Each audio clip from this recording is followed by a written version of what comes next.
if you got $1 billion, that means you really did. You can't get $1 billion doing honest, good things. Period. I don't get, unless you're born, but get inherited.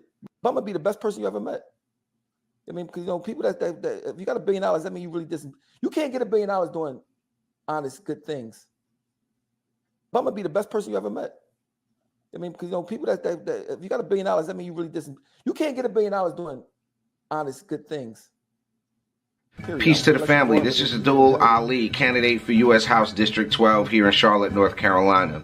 Let's just be real, folks. The Democrats have destroyed our major cities. Their policies have made us less safe. They've given us less economic opportunity, and they've provided less educational opportunities for our children. And that's why I'm running for Congress, because I know what it takes to improve these issues. I've got great working relationships already in D.C. I've spent the last 10 years of my life building my political resume so that one of us, somebody who thinks like we do, could get into D.C. and make a difference. I want you to visit aliforcongress.com to find out more about my campaign. The Democrats have already done enough, and now they're putting illegal aliens in front of people like you and me, folks whose ancestors built this country and made it what it is today. So again, I'm asking you to support me in my run for U.S. House District 12 here in North Carolina. You don't have to live in North Carolina to support, because what happens in Congress affects the entire country. So peace and blessings out there to everybody. My name is Dr. EnQi, the founder of the Melanin versus Diabetes movement and ministry. Our goal is to fight diabetes by creating a biochemically literate society, one book at a time, one person at a time, one household at a time. Join us now by going to Amazon.com and getting all of the books, getting all of the books that you can afford, even if you can't read them all. Share them with family, share them with loved ones. Let's begin the study. And if you need tutoring sessions are available at AmericanHealer.website. I can give you one-on-one tutoring through these books. Let's build a biochemically literate society, one person at a time. Thanks in advance.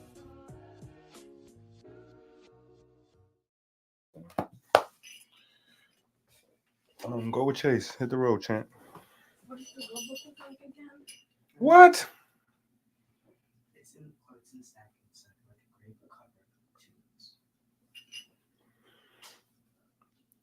cover. It says EnQi is the soul of Osiris on it. It's not over here, lady. Go look in my room. Oh, you know what? I think it is on my bed.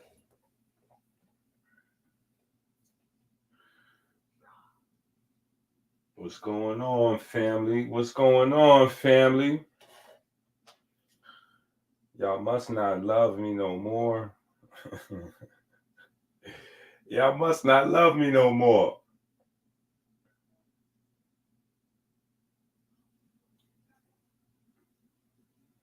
That's what I'm talking about. Let's go, Lee.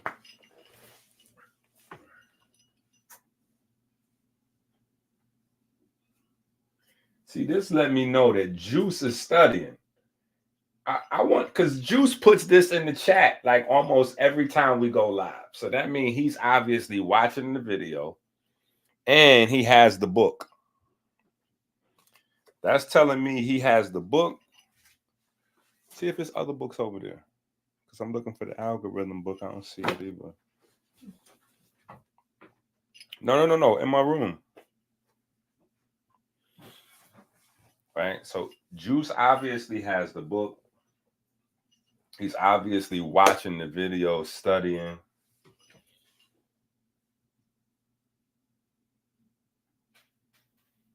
Yeah, listen, man. I'm trying to. We got Rudy in the building. All right, so we got some family in the building. Listen, man.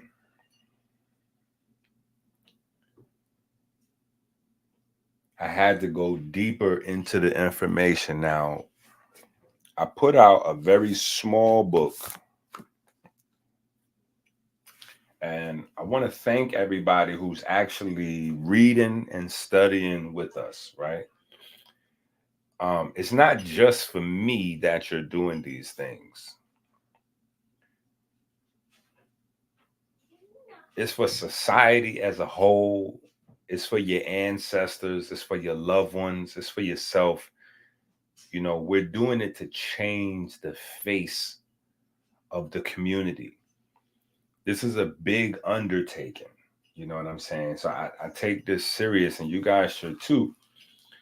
I put out this book, right? And in this book, obviously, we know June, July is what?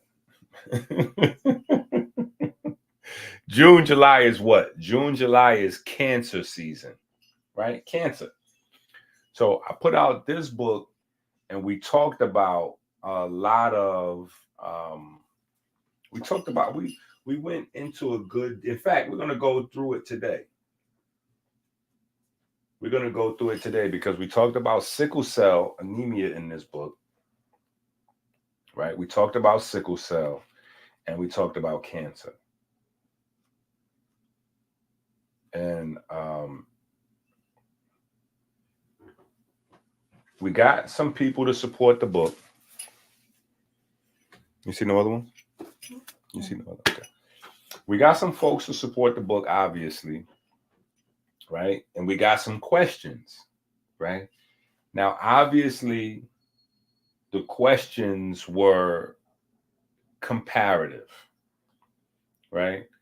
There's people asking me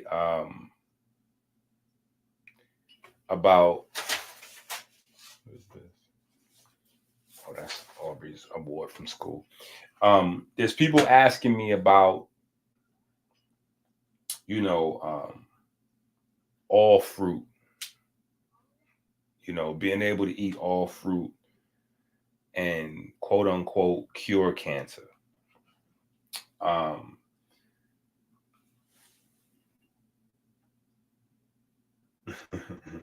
Meat lovers. Well, we have a new book out. Like I'm saying, we put this book out. Shout out to the gods in the building. Shout out to the gods in the building, right? But we put this book out, and we you know, we got some support. We got some folks that really appreciate the information in the book, because the book is small, short, sweet, and to the point, but it's very dense in terms of information, right? It's a lot of information in there. But now, this is what I need to be saying. I got to get better at this. And not only do I have to get better at this, but you niggas that watch this channel, right? You guys have to get better with helping to remind me of this. We have to get comments in the comment section, not just in the chat room. I'm sure y'all know there's a difference between the chat room and the comment section. We need comments in the comment section, right? Maybe I should disable the live chats. Maybe if I disable the live chats, I'll get more comments in the comment section. I gotta figure it out, because I have to get more comments in the comment section, and I have to get more thumbs up on the videos, right? We need thumbs up and we need comments, right? Those are two check boxes that I have to upgrade and improve what we're doing, right? We have to get more thumbs up and stuff like that, more participation from the actual viewers. Not necessarily worried much about the viewers, but the viewers that we have, you know, we need y'all to hit the like button, drop some comments in the comment section. But that being said, we had to go all the way deeper into our bag, right? We had to go a lot deeper into our bag in terms of cancer. So we have dropped when I say mastery,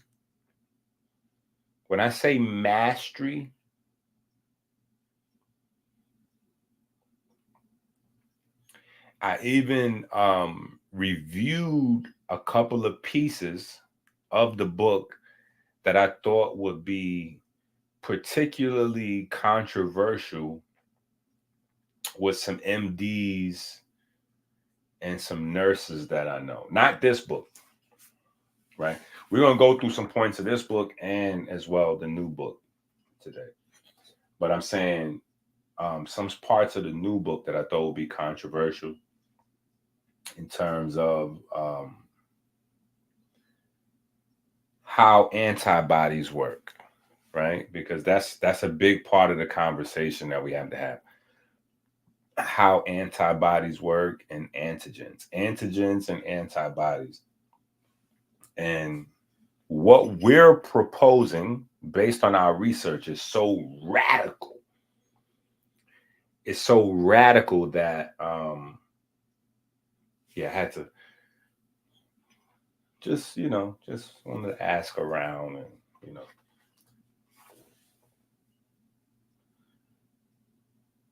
So we have some stuff to review. We have a couple of different things that we need to review, right? And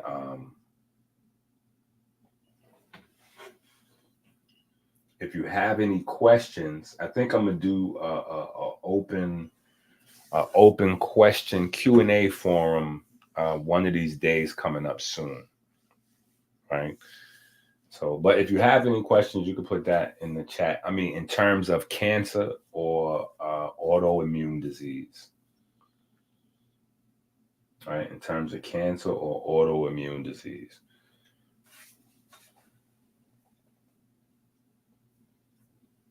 Right, we got to deal with that. Let me see what we got here.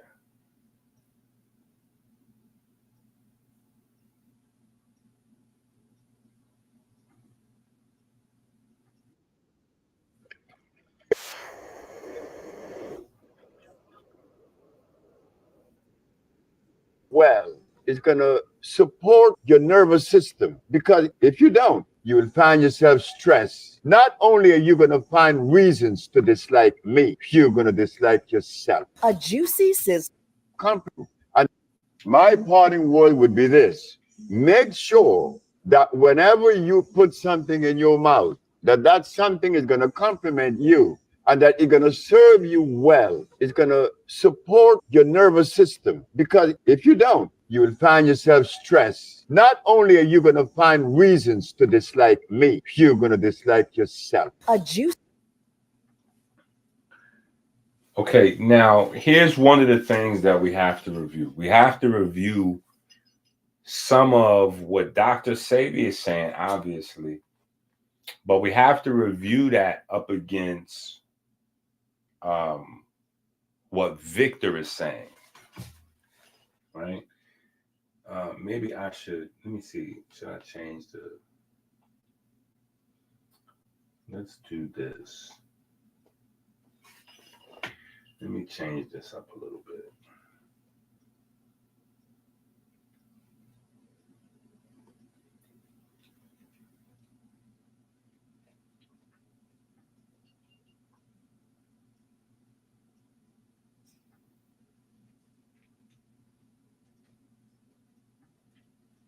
Yeah, let me change this up.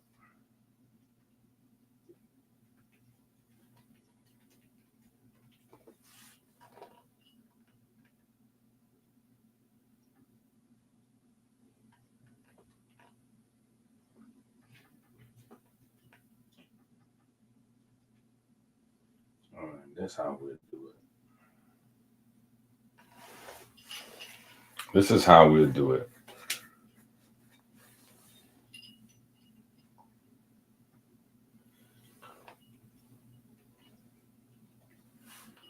Right? What is going on right now?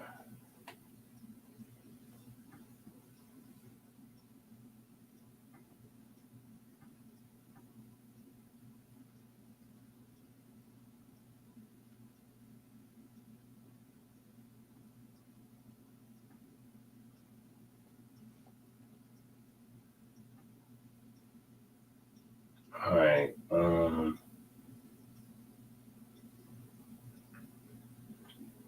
All right, hold on. Let me set this up. Let me set this up so we can have this discussion and bring in the Instagram family. In fact, while I do that, because this is all important, so we're going to review some of this material too. All this is relevant. I said our cells are little combustion chambers. Okay, when you feed your cell, you feed the mitochondria, and the mitochondria has an implosion. And that's the combustion of the mitochondria. That's what disperses the electricity from the cell out into the artery. Do you know what the arteries are? The arteries are your veins. We consume to feed our cell, okay? So that our cell can continuously have this little combustion of electrical current to get dispensed to our organs. When you feed your cell, you feed the mitochondria, and the mitochondria has an implosion. And that's the combustion of the mitochondria. That's what disperses the electricity from the cell out into the artery. Do you know what the arteries are? The arteries are your veins. When the purpose of living, right, and consuming is to feed our cells. Our cells, they are basically these little combustions of electrical energy. And the mitochondria has an explosion. The mitochondria is the brain of the cell. And when it has this implosion, it sends out an electrical current through your artery, through your vein. From your vein, it goes into your heart, your lungs, your brain, all of your bodies come to life because of the electrical currents that are going from your cells into your organs. That's one. Okay. So when we consume, hold on a second. I'm a land. I'm not going to be that long-winded. So when we consume to feed our cell. Okay. So that our cell can continuously have this little combustion of electrical current to get dispensed to our organs. It ain't no fun when a rabbit got the gun, you heard?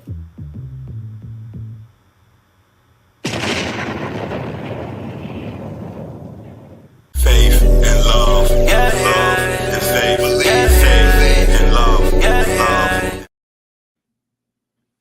All right, this is important, right? I need y'all to understand this because Alkaline City is representing Dr. Sebi directly, like, Alkaline City, like he's literally making a brand off of Dr. Sebi, right?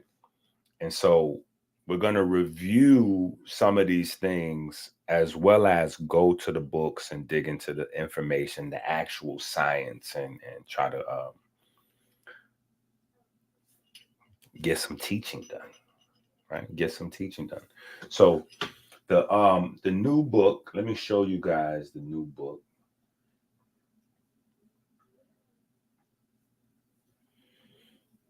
The new book is kind of epic. It's kind of epic.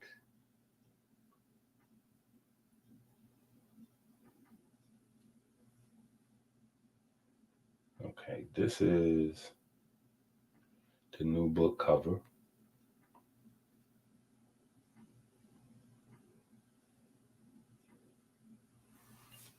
All right, that's the new book cover.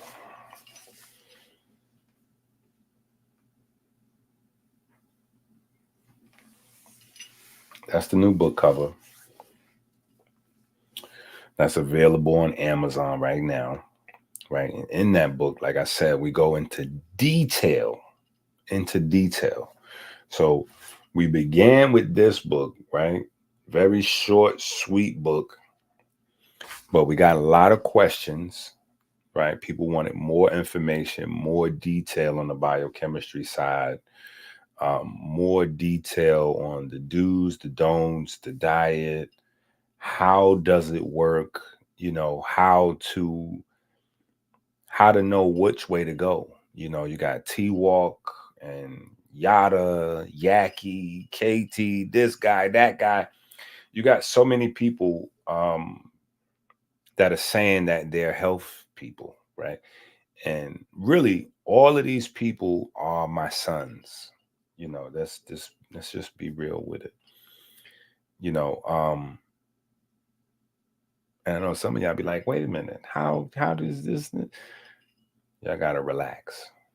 Yeah, no, I'm the GOAT. I've been doing this for a long time. You haven't seen any of these people before, right? And it's getting to a point where some of this stuff is so contradictory that there's no way for me to address these things in a non-controversial way. You know what I'm saying? Like, I try to just be non-controversial, but in that regard, it's like we are chasing our tail. We're not getting anywhere. Just people asking me the same questions over and over. So now we have to do this thing in a comparative analysis kind of way, where we review some of the mistakes, and that way we get to see for ourselves, you know, and then we can go deeper into the science and ask the right questions and have the right discussions, because it's really about conversation, right? It's really about having the right types of conversations. So if we review, like if we listen to Dr. Sebi, right, and I'll play it again. Dr. Sebi says you have to eat the right type of food.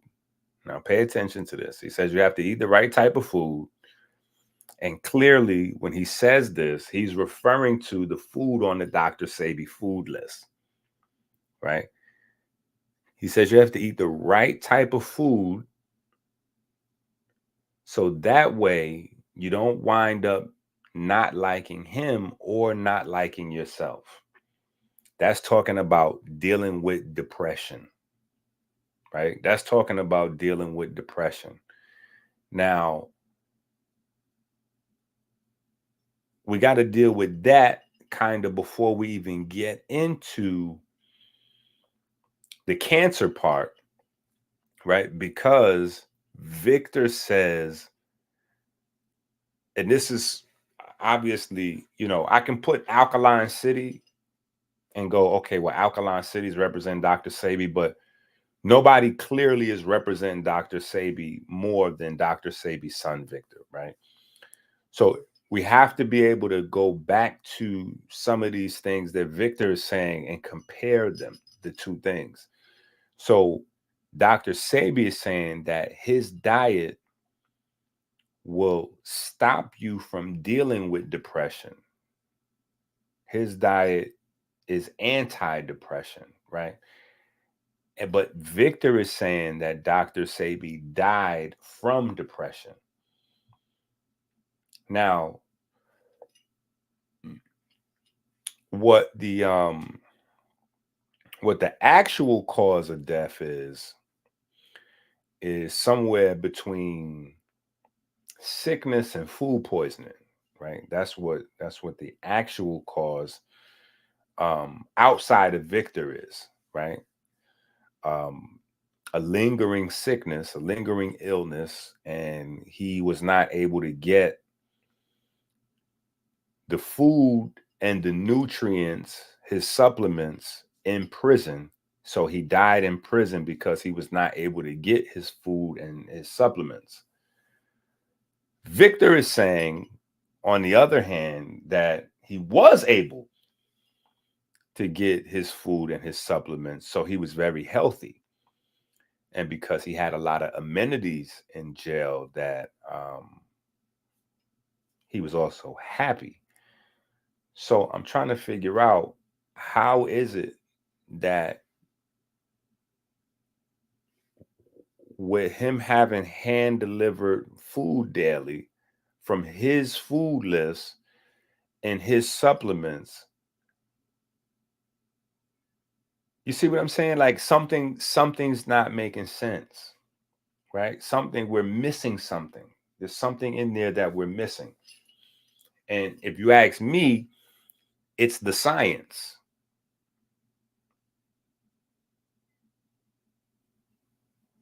That's what we're missing, is the actual information, right? So when I say missing something, I don't mean that I'm missing something because I have the science, but I'm saying I can understand the people at large listening to what Victor's saying, listening to a Yaki, an Alkaline City, and this and that, and then listening to Sebi and having a problem with understanding the information. This is what I'm saying. So let's go back to what Sebi's saying. I wish I could share these easier and faster. My parting word would be this: make sure that whenever you put something in your mouth, that something is going to complement you and that it's going to serve you well. It's going to support your nervous system. Because if you don't, you will find yourself stressed. Not only are you going to find reasons to dislike me, you're going to dislike yourself. A juicy, sizzling steak. Serve you well. It's going to support your nervous system. Because if you don't, you will find yourself stressed. Not only are you going to find reasons to dislike me, you're going to dislike yourself. Okay, so we have that statement, and now we're going to have to work through a series of statements by the young Sebi. Let's see what we have here. You are selling protein powder. You are selling protein powder. Which people tell you alkali is only about plant-based diet? Stupid. Your father. Which people tell you alkali is only about plant-based diet? Stupid. Your father. Which people tell you alkali is only about plant-based diet? Stupid. Your father. Which people tell you alkali is only about plant-based diet? Stupid. Your father. So how you can expose me about what? You know about proof? I know where I post. Because right now you talk about Victor drinking buffalo milk when you know we can find buffalo milk. It's stupid. So how you can expose me about what? You know about proof? I know where I post. Because when KT called me before yesterday, fuck the rattlesnake. KT was teaching when Dr. Sebi was alive, but Dr. Sebi never introduced KT as a healer. Guess who introduced KT as a healer, sir? Me. Before KT met me, you could laugh. Let me tell you something. The people that's going to see this video, they're not going to laugh because, see, while you was in diapers, I was already doing this. And before KT met me, he didn't even have no herbs. KT was selling people cell salts. That's what KT was doing. KT was selling cell salts.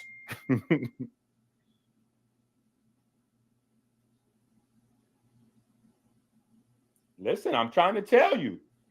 KT was selling cell salts. He didn't have herbs. He had cell salts. These are only facts. Oh, there's somebody accused you for raping somebody. You tell for cancer. I can show people. I can call people right now. You're going to tell you, yeah, I'll be taking rattlesnake and heal from cancer. How different than the fucking cow? Oh, I said buffalo milk is alkaline.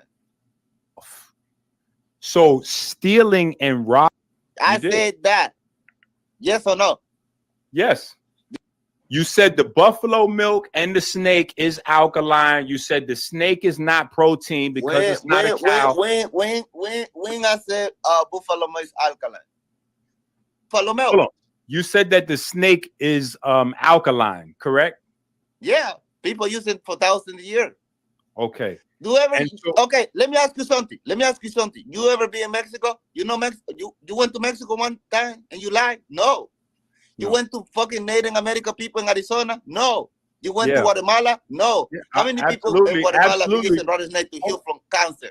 How many people in Guatemala be using rattlesnake for heal from cancer? I can show people. I can call people right now. You're going to tell you, yeah, I'll be taking rattlesnake and heal from cancer. How much you want to pay me? Hold on, listen.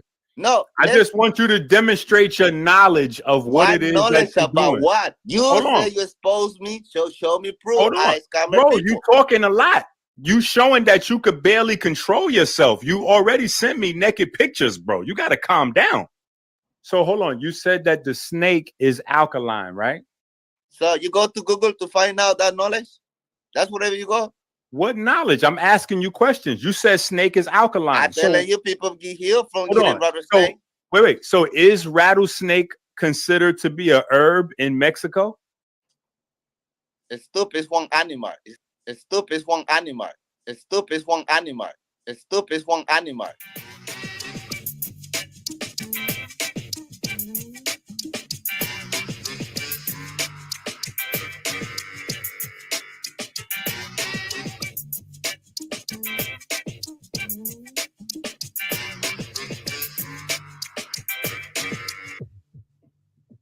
You said that the snake is alkaline, correct? Yeah. You said that the snake is alkaline, correct? Yeah. White folks talk about protein. What is protein? They say one of the 19 amino acids, the building blocks of life. But I know for a fact that that is not a true statement. You said that the snake is alkaline, correct? Yeah. Rattlesnake. It's not even Mexico. It's in Arizona too, Baja California.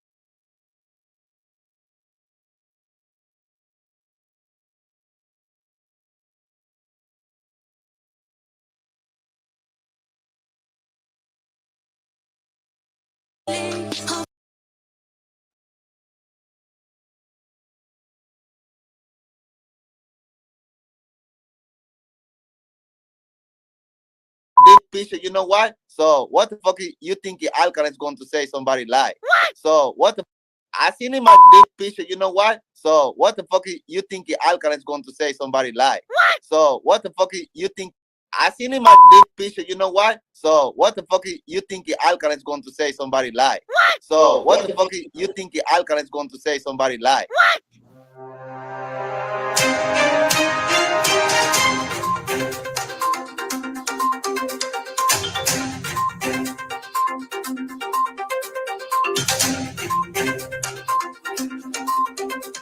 You sick, you broke. You know what?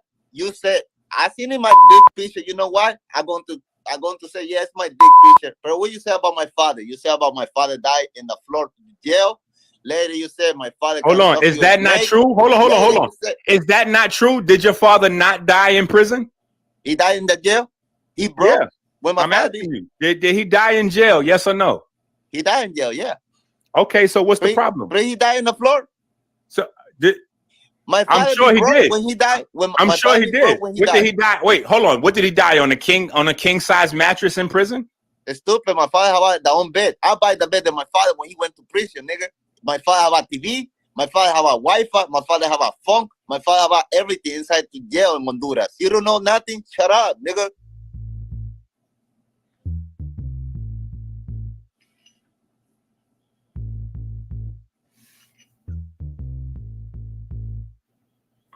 So okay, so this is what I was saying. My bad. I had the mic off. So here's what I was saying. I didn't want to get lost in the cancer conversation just yet. I want to stick with the depression. I actually had the wrong clip queued up. Right, had the wrong clip queued up. We'll go back into the other clip in just a second. But I wanted to review the conversation based on what Dr. Sebi was saying about eating the right food so that you're not depressed, you're not hating yourself, and then review what Victor was saying, because it's ironic at best that Dr. Sebi, according to Victor, died from depression, supposedly eating this food. So there are contradicting stories out there, but you know, we have to take Victor's word for it, right? We have to take Victor's word for it. So if we take Victor's word for it, Dr. Sebi died from depression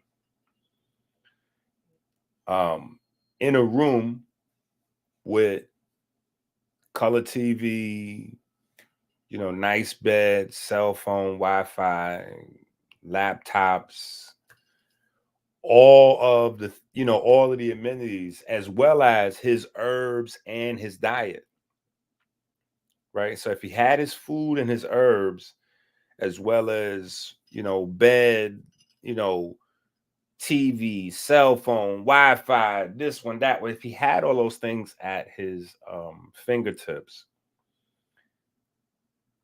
it's hard to believe that he died of depression in only a matter of weeks. We're only talking about a matter of weeks. We're not talking about him being in prison for 8 years and dying from depression. We're just talking about a couple of weeks, right? Maybe 2 months, something to that effect, right? So we have to analyze what Victor's saying versus what Dr. Sebi's saying to come to some sort of consensus and try to figure out what we're talking about.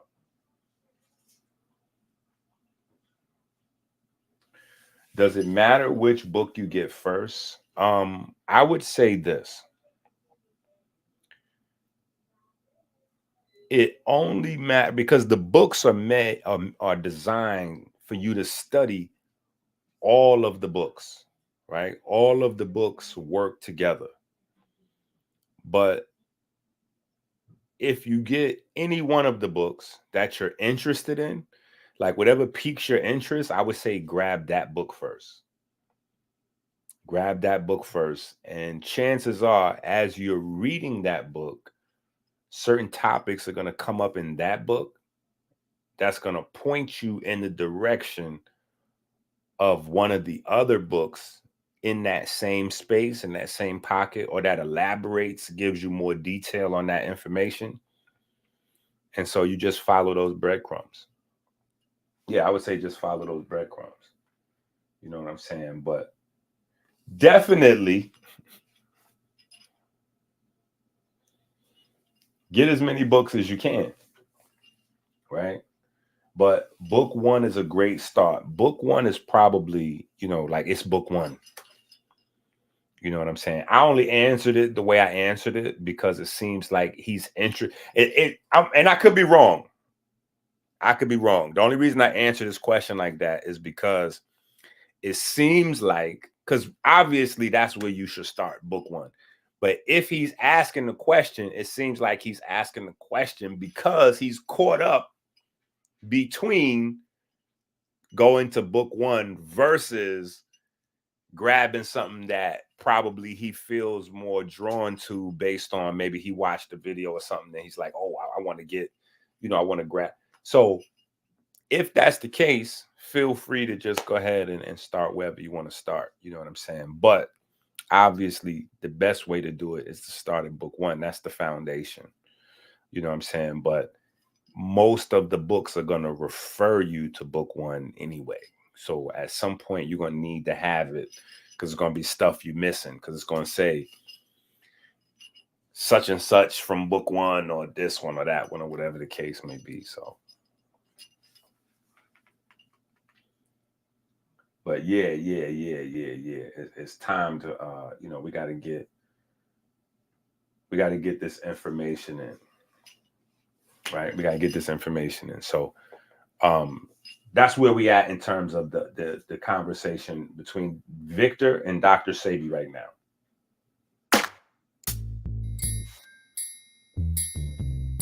So why he did? So why you didn't buy his freedom? Hold on. So why you didn't buy his freedom? Yeah, air condition. I didn't know you could buy air conditioning in prison. Like that's crazy. That's really like I can't understand depression in that type of scenario in just a few weeks. Like that's, I mean, obviously you're in prison, so you know it's gonna be, but I mean that's the best you could ever hope. If you could buy everything else, why you didn't buy his freedom? I'm going to buy the freedom against the government. Stupid. You stupid, bro. Ain't the government let you buy beds and TVs for his jail cell? You can in Honduras. You can. You don't know nothing. You talk What about what kind of food? Hold on. What kind of food did you buy him? My father be eating alkaline food. My mother be cooking for my father. What kind of food did he eat in jail? What kind of food did he eat in jail? Alkaline, nigga. When you go to jail in Honduras, your family can cook for you, bring you the food every single day to jail. Okay, you don't know nothing. You don't know nothing. Okay. The food alkaline to be cooking for my father. What kind of food did he eat in jail? What kind of food did he eat in jail? Alkaline, nigga. When you go to jail in Honduras, your family can cook for you, bring you the food every single day to jail. Okay, you don't know nothing. You don't know nothing. Okay, so hold on. So is it the alkaline food that killed him? What alkaline food killed him? My father died depressed in jail. Stupid. So the alkaline food wasn't able to save him from depression? How you going to save him from depression? Our little sister is called Taiwan, nigga. My father died depressed in jail. Stupid.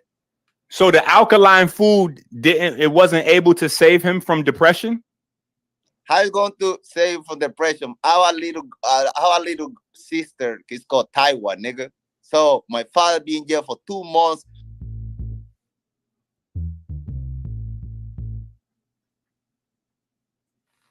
Okay, so now you get a better idea of what I'm saying on this first part here with the depression piece, right?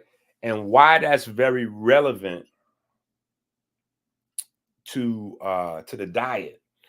Now, I have a couple of other books, right, where we talk about the nerves, the nervous system. I have a new book out that's called EnQi and the Brainwave, that we talk about the brain and neurochemistry. We really go in depth in terms of, in fact, in Melanin versus Diabetes book 2, that is the neurotransmitter book. That whole entire book is primarily dedicated to neurotransmitters, right? And so all of these books, right, whether we're talking about Melanin versus Diabetes book 2 for the neurotransmitters, whether we're talking about the You Got Nerve book, talking about the nervous system, whether we're talking about EnQi and the Brainwave, talking about, you know, the neurochemistry, the kidneys, how the kidneys affects the brain and kidney health and all of this stuff, right?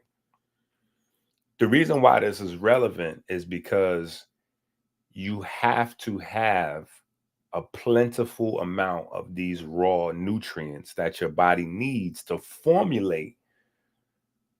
Like everything in your body has to be created. Nothing is going to just appear. So if Dr. Sebi is teaching that protein doesn't exist, it doesn't matter, it's not a real thing, well, it stands to reason that he might not have had food that was rich in tyrosine, food that was rich in tryptophan.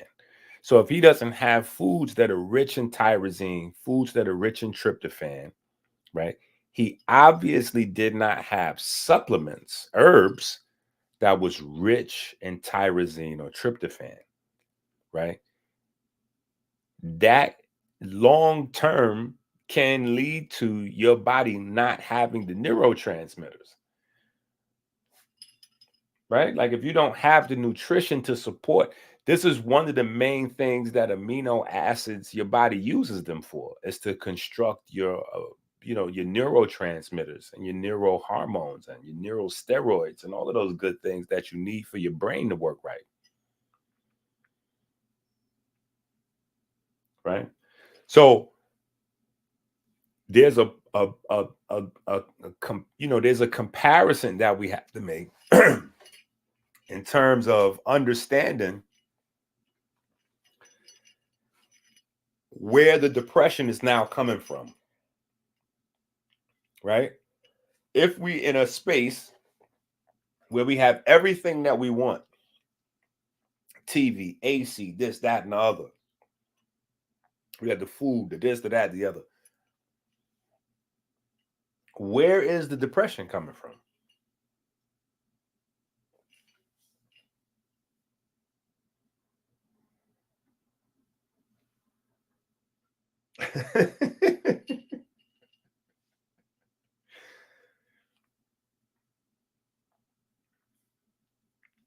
Hey, listen. It's possible, but we got to listen to what Victor's saying, right? So if we're listening to what Victor's saying, and he's saying is depression, we got to ask, from where is the depression coming from? And if it's not depression, then we may have to say that Victor doesn't know what he's talking about. And this is the reason why some of these other things are relevant. Because I know people are like, yo, you know, you kill an alkaline city or whatever the case may be. But no, these are the people who represent Dr. Sebi's legacy. You feed the mitochondria, and the mitochondria has an implosion. And that's the combustion of the mitochondria. That's what disperses the electricity from the cell out into the artery. When you feed your cell, you feed the mitochondria, and the mitochondria has an implosion. And that's the combustion of the mitochondria.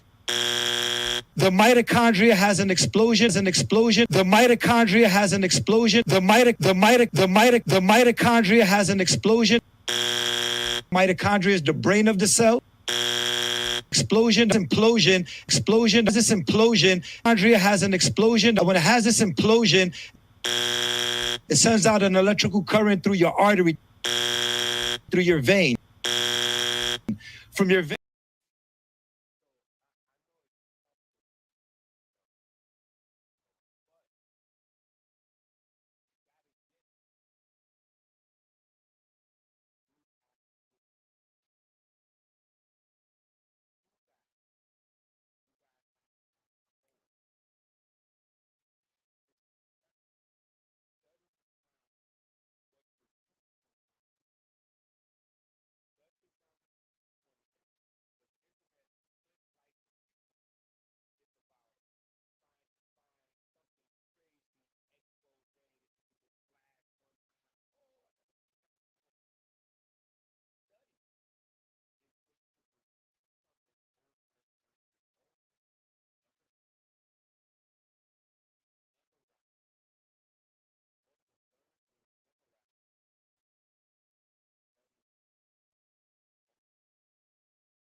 My bad. What I was saying was,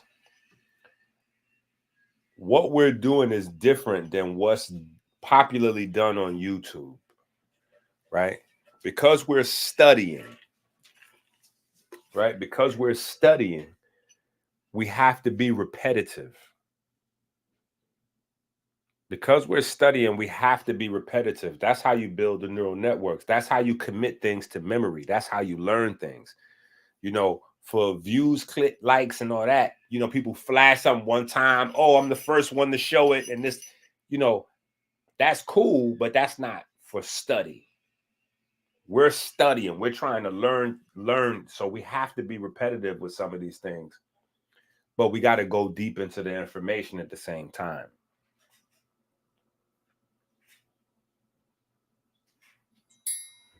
The fucking lawyer not did shit for him. So what the fuck? 82-year-old when he went to jail. So what the fuck you think Alkaline is going to say somebody lied?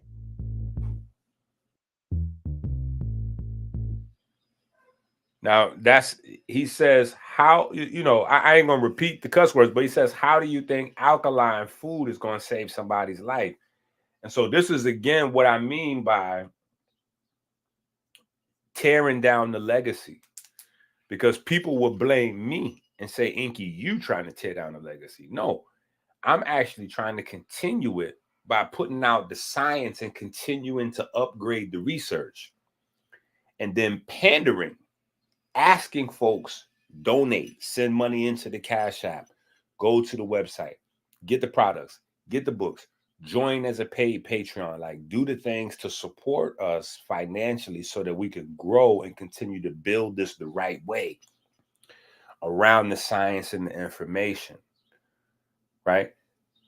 But to say, how can alkaline food heal somebody? Like, like, that was like me debating Reggie, and Reggie saying that the ancient Kemetic people didn't have the knowledge or the ability to use tools. Like, that's literally what separates monkeys from people. Right? So it's crazy when people that make a living off of something turn around and, you know, undercut the very thing that they make a living from. You know, Victor makes a living off of alkaline this, alkaline that, alkaline, and turn around and say, how could alkaline save his father's life from depression? Now, mind you, I would challenge anybody that's watching this video to produce somebody that actually died from depression. I've never heard of that before. I want you to understand what I'm saying. I've never heard of somebody dying from depression. Now, I've heard of people being depressed, going through something, and then doing something to themselves or putting themselves in a position for something to happen to them. You know, you understand what I'm saying? I'm not making light of depression at all, right? But I'm saying, like, in terms of depression taking someone's life, just like you sitting down somewhere and you're so depressed that your heart stops or your blood stops flowing. You understand what I'm saying? Like, your brain stops process. Like, you understand what I'm saying? Like, depression doesn't do that. I don't know of depression. So I'm trying to get to the science. Like, I don't know. I would challenge anybody to be able to produce somebody that depression in and of itself has killed, devoid of other actions, right? Because he's in a room with all of the amenities that you would have in a 3 to 4 star hotel room. Literally what Victor has described as a 3-star hotel room. Air conditioned, laptop, cable, Wi-Fi, internet, I mean, that's a 3-star hotel room with hand-delivered food and supplements every day. That's a 3-star hotel. That's better than a 3-star hotel, because that's a 3-star hotel with like top of the line food. That's what I'm saying. That's like a 4-star hotel stay.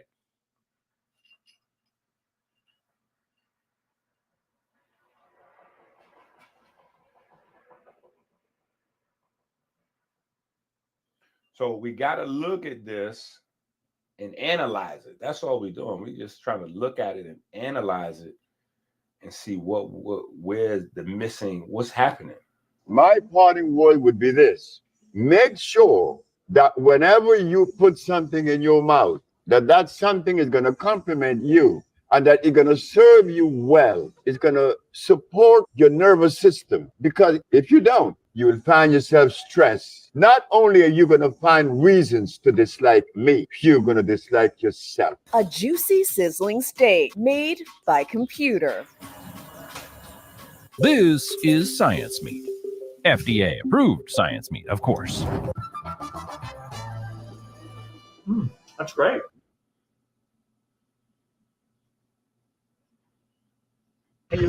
Meet Dr. Sebi, aka Alfredo Bowman, the herbal healing hero with a twist. A guy with zero formal education in medicine, learning the ropes of traditional healing from his grandma. No textbooks, no classrooms, just good old granny's wisdom. Building your own. Now we know, and here's the thing also with the video, right?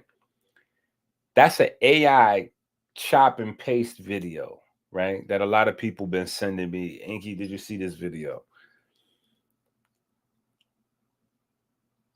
The video clearly is not like the person who put that together is just also pimping the legacy, right? Because Dr. Sebi didn't learn anything from his grandma. That's not, we know that Dr. Sebi didn't learn healing from his grandma. That's not, it's so much misinformation out there. That's why we really need to have the science.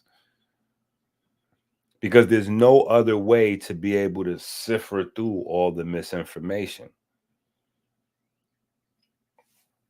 Right? These are just facts. Right? This is where I think the confusion comes in terms of curing cancer. Right? The whole idea about curing cancer. All right, so we'll get into the cancer part.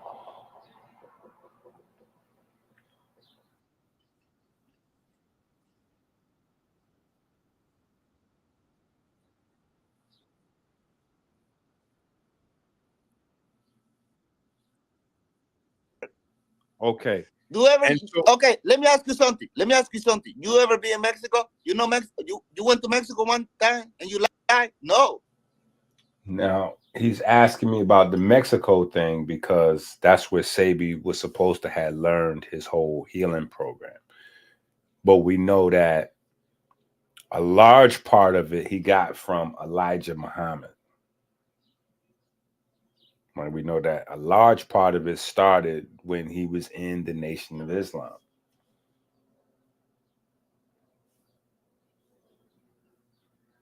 You went to fucking Native American people in Arizona? No. You went to Guatemala? No. How many people in Guatemala be using rattlesnake to heal from cancer? How many people in Guatemala be using rattlesnake for heal from cancer? I can show people. I can go people right now. You're going to tell you, yeah, I be taking rattlesnake and heal from cancer. How much you want to pay me? Hold on, listen. No, I just want you to demonstrate your knowledge of what it is knowledge that you're about doing. what? You say you exposed me, so show me proof. Hold on. Bro, you talking a lot. You showing that you could barely control yourself. You already sent me naked pictures, bro. You got to calm down. So hold on. You said that the snake is alkaline, right? So you go to Google to find out that knowledge? That's wherever you go? What knowledge? I'm asking you questions. You said snake is alkaline. I'm telling you people get healed from getting rattlesnake. So, wait. So is rattlesnake considered to be a herb in Mexico? Stupid is one animal. Stupid is one animal. Stupid is one animal. Stupid is one animal.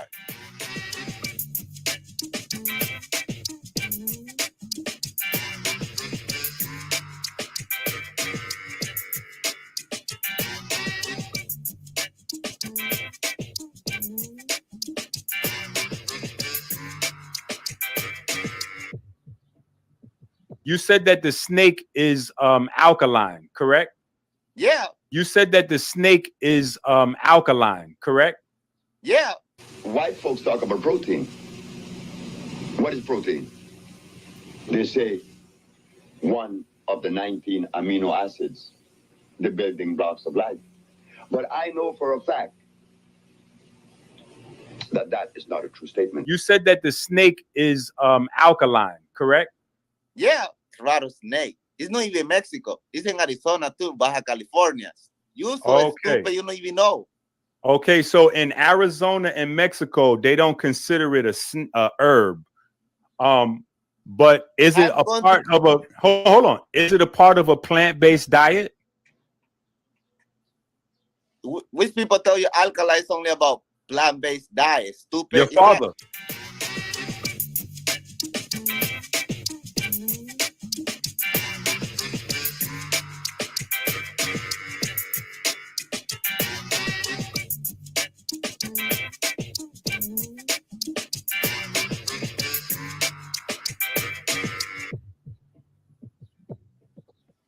these people tell you alkali is only about plant-based diet. Stupid. Your It's not. father. My brother. We was my brother. asking him, we was talking about, is the snake alkaline? Because any type of animal, like you said, it's an animal. Animals, So where is the honey coming from? When you eat the flesh, hold on. When you eat the flesh of an animal, the flesh of an animal is made out of amino acids. Do you know that? Proteins. Dr. Sebi taught against protein. So are you saying that Dr. Sebi didn't know what he was talking about? Brother, you know Are you saying that people could get healed from cancer by taking protein? Yes or no? What protein? Stupid. Rattlesnake is different than the fucking cow. Protein. People could get healed from cancer by taking protein? Yes or no? What protein? Stupid. Rattlesnake is different than the fucking cow. Oh, so only protein comes from cows. Cow. What protein? Stupid. Rattlesnake is different than the fucking cow. You see where we at with this? So on the one hand, we have Dr. Sebi saying that you can cure every disease by following a vegan diet. And then on the other hand, you have Victor saying that you cannot, listen to what I'm saying, you cannot cure people with an alkaline diet. That instead, the way you cure cancer, and cancer is one of the toughest things to cure or reverse, right? That you cure cancer with rattlesnake, which is meat. So that's clearly confusion right there. Right? That's clearly confusion where on the one hand it's you know, not a plant-based diet, a meat diet. And then out of meat, it's an exotic meat kind of thing. It's rattlesnake, right? Exotic meat. That's the same thing that Ali is running around saying.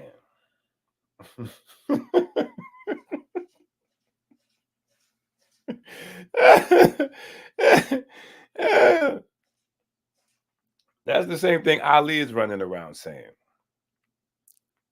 Meanwhile, all you have to ask Ali Muhammad, please don't ask me no Ali Muhammad questions. Just ask Ali Muhammad what happened to Brother Ibis. Because Brother Ibis came to look for information and help with cancer from Ali Muhammad. And just ask Ali Muhammad how that turned out with Brother Ibis.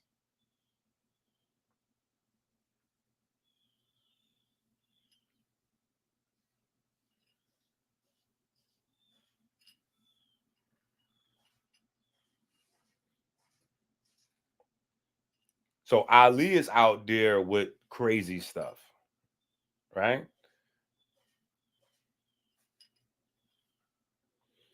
Ali teaches very similar to what Yaki teaches. See, and here's the thing. We never have to question if somebody is a teacher or a student of somebody else. You know why you never have to ask that? Because there's a digital footprint, right? There's a digital footprint. And all we have to do is see, are these teachings, are these the same teachings?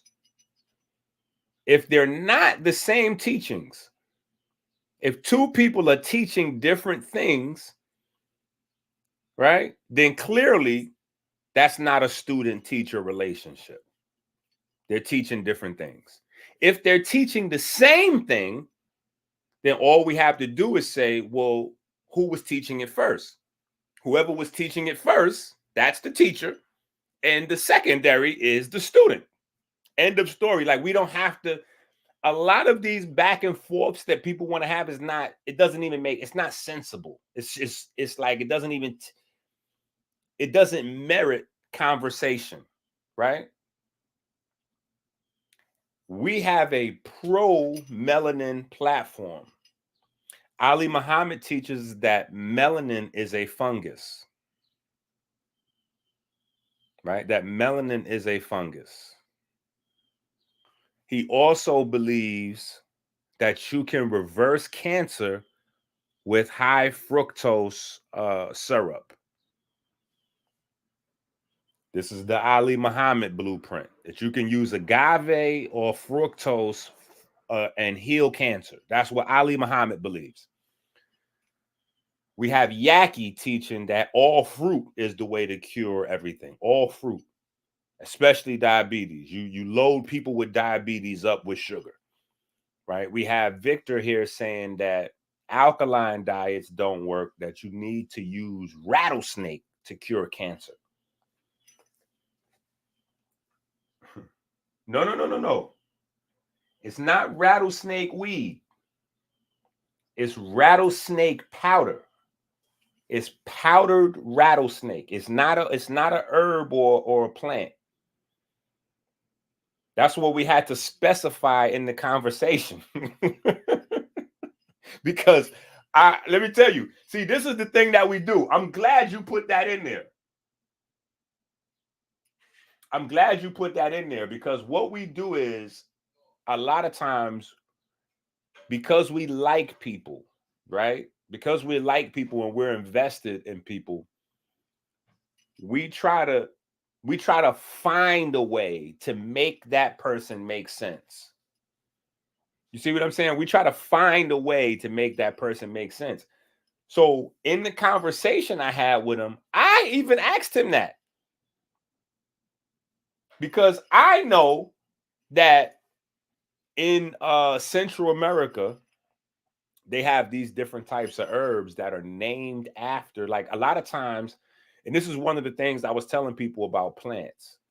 You have plants, they have a scientific name, then you have the local name for it. The local name is like a nickname, like the name sea moss. Sea moss is not a real thing.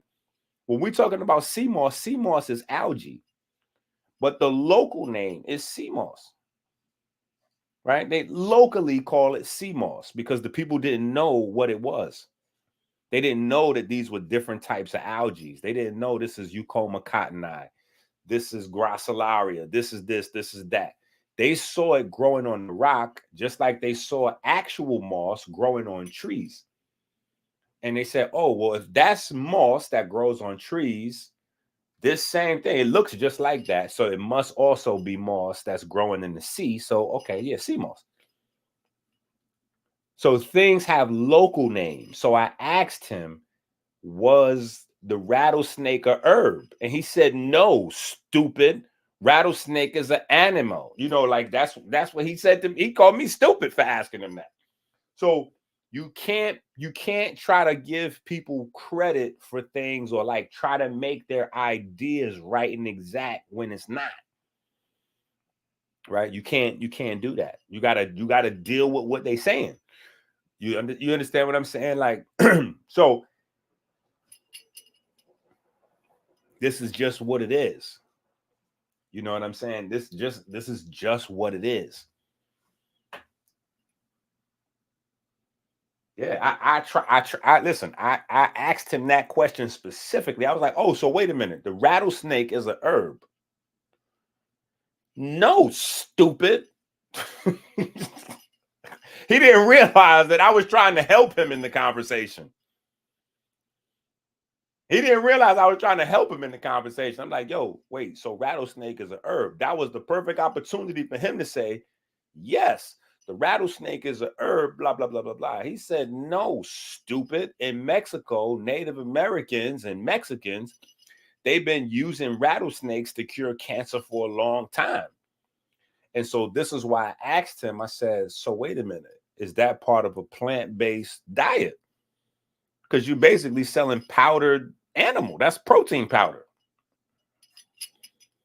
And you're like, well, do you ever think that alkaline can cure somebody? Like listen, that's why I can't say, because see, if I didn't have the video of these statements, nobody would believe me saying these things. They'd be like, yo, EnQi just hating. This is why I have to roll back video of people saying these things, because otherwise I wouldn't listen. If somebody, let me say this like this. Let's take me out of the picture. If somebody came up to me and said that Victor said that an alkaline diet can't cure some or can't heal nobody, I would be like, hell no, Victor ain't say nothing crazy like that.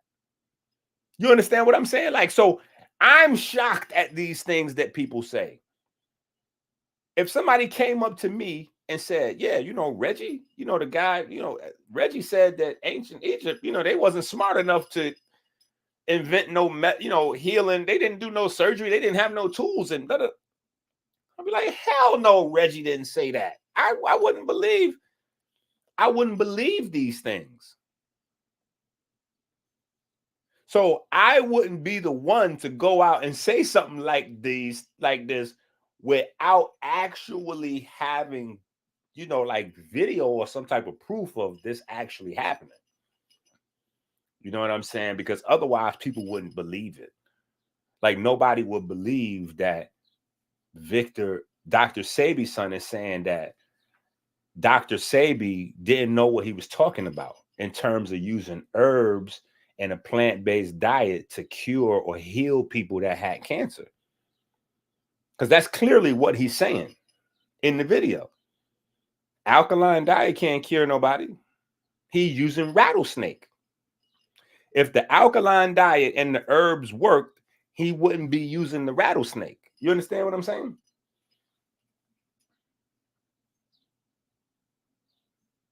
That's why I'm saying it's just like,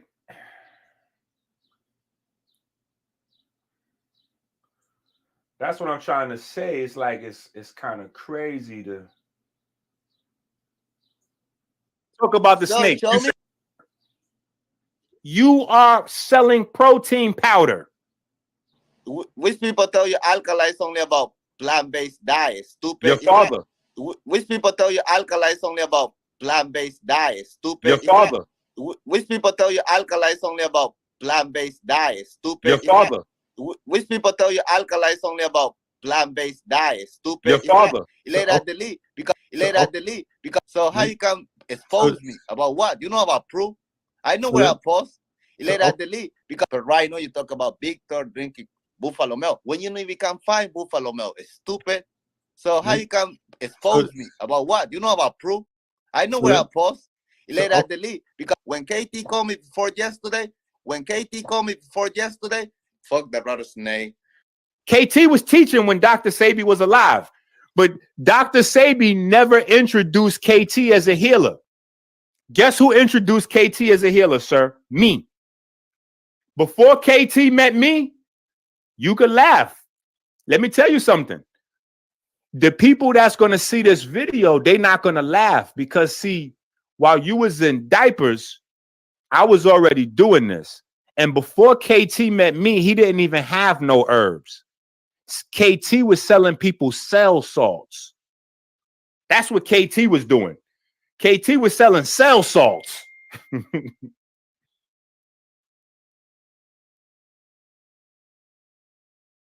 Listen, I'm trying to tell you. KT was selling cell salts. He didn't have herbs. He had cell salts. These are only facts. So all I'm saying to you, young brother, is that while you trying to make a name for yourself, you're destroying the name and the legacy that Dr. Sebi built. You even said in this video, you said in this very video right here, you can't cure no sick people with an alkaline diet. You can't cure no depressed people with an alkaline diet.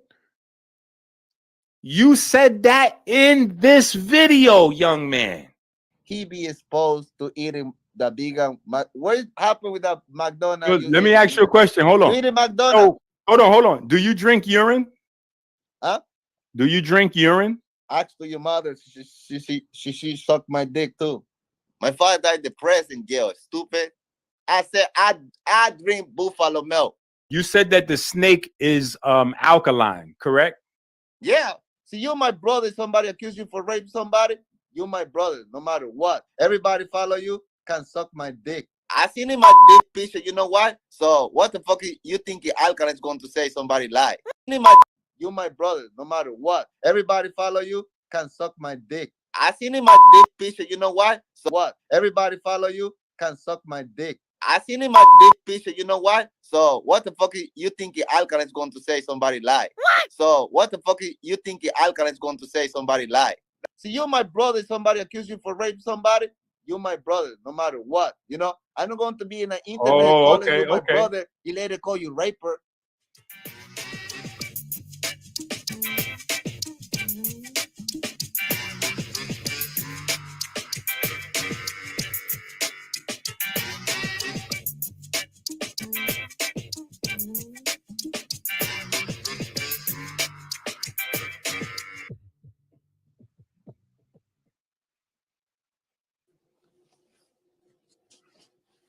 What's going on, young man?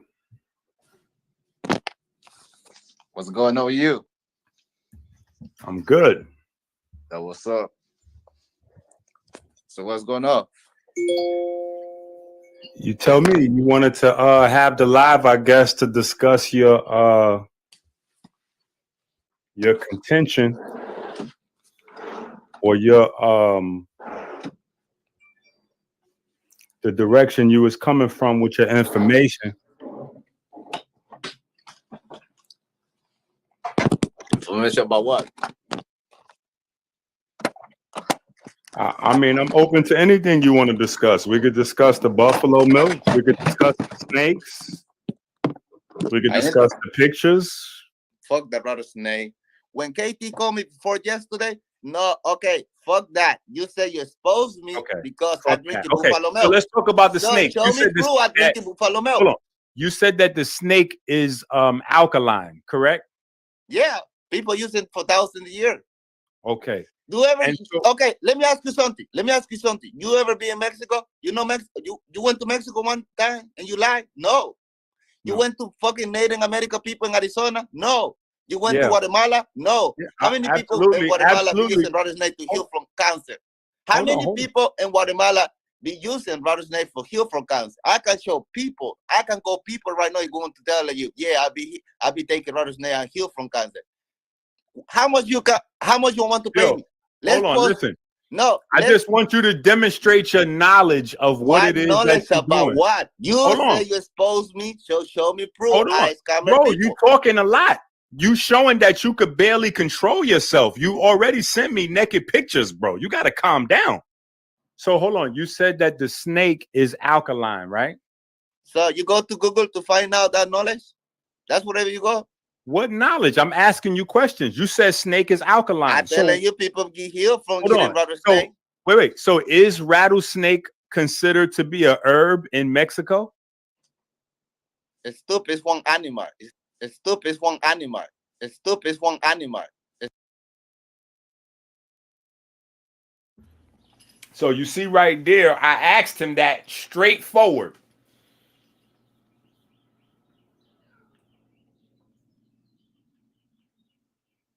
Yeah, you said. See, that's what I'm saying. I asked him. You know what I'm saying? I said, yo, is the rattlesnake, is that an herb? I'm not even sure if he is aware of, you know what I'm saying? Like, but he's clear about what he's talking about.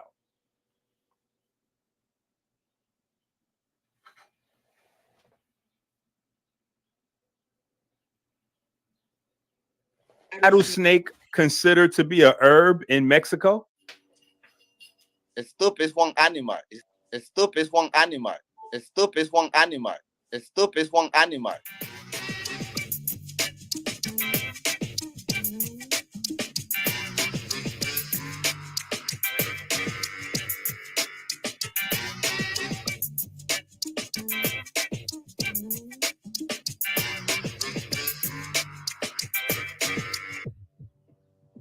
You said that the snake is alkaline, correct? Yeah. You said that the snake is alkaline, correct? Yeah. White folks talk about protein. What is protein? They say one of the 19 amino acids, the building blocks of life. But I know for a fact that that is not a true statement. You said that the snake is alkaline, correct? Yeah, rattlesnake. It's not even Mexico. It's in Arizona too, Baja California. You so stupid, you don't even know. Okay, so in Arizona and Mexico, they don't consider it a herb. But is it a part of a hold on? Is it a part of a plant-based diet? Which people tell you alkaline is only about plant-based diet? Stupid. Your father.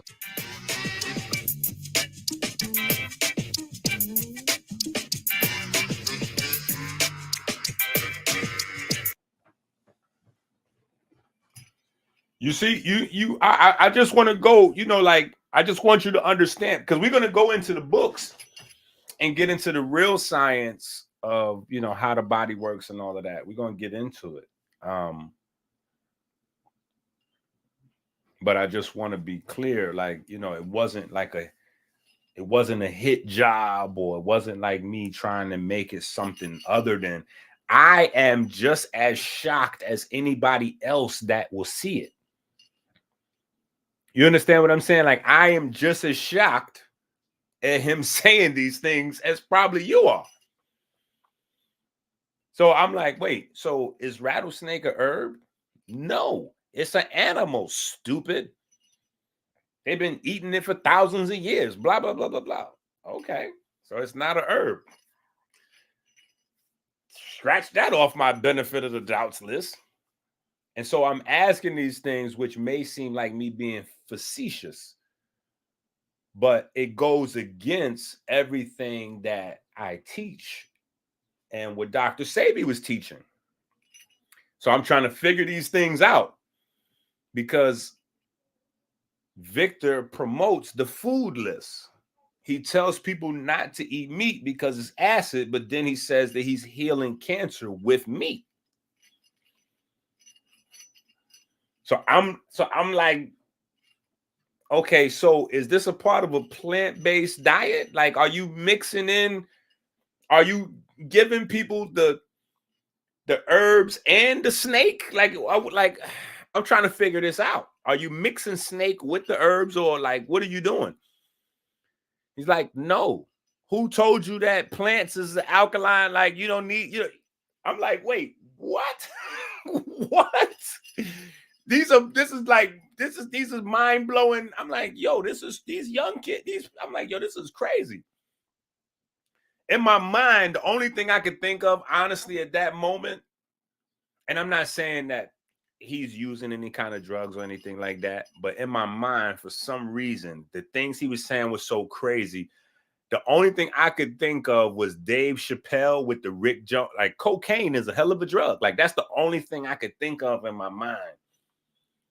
At that moment, I'm like, yo, cocaine is a hell of a drug. This nigga's insane, right? I'm like, yo, this is wild, right?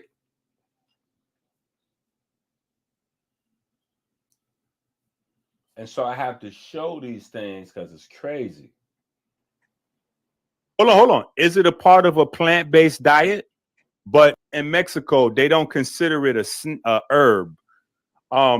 But is it a part of a hold on? Is it a part of a plant-based diet? Which people tell you alkaline is only about plant-based diet? Stupid. Your father.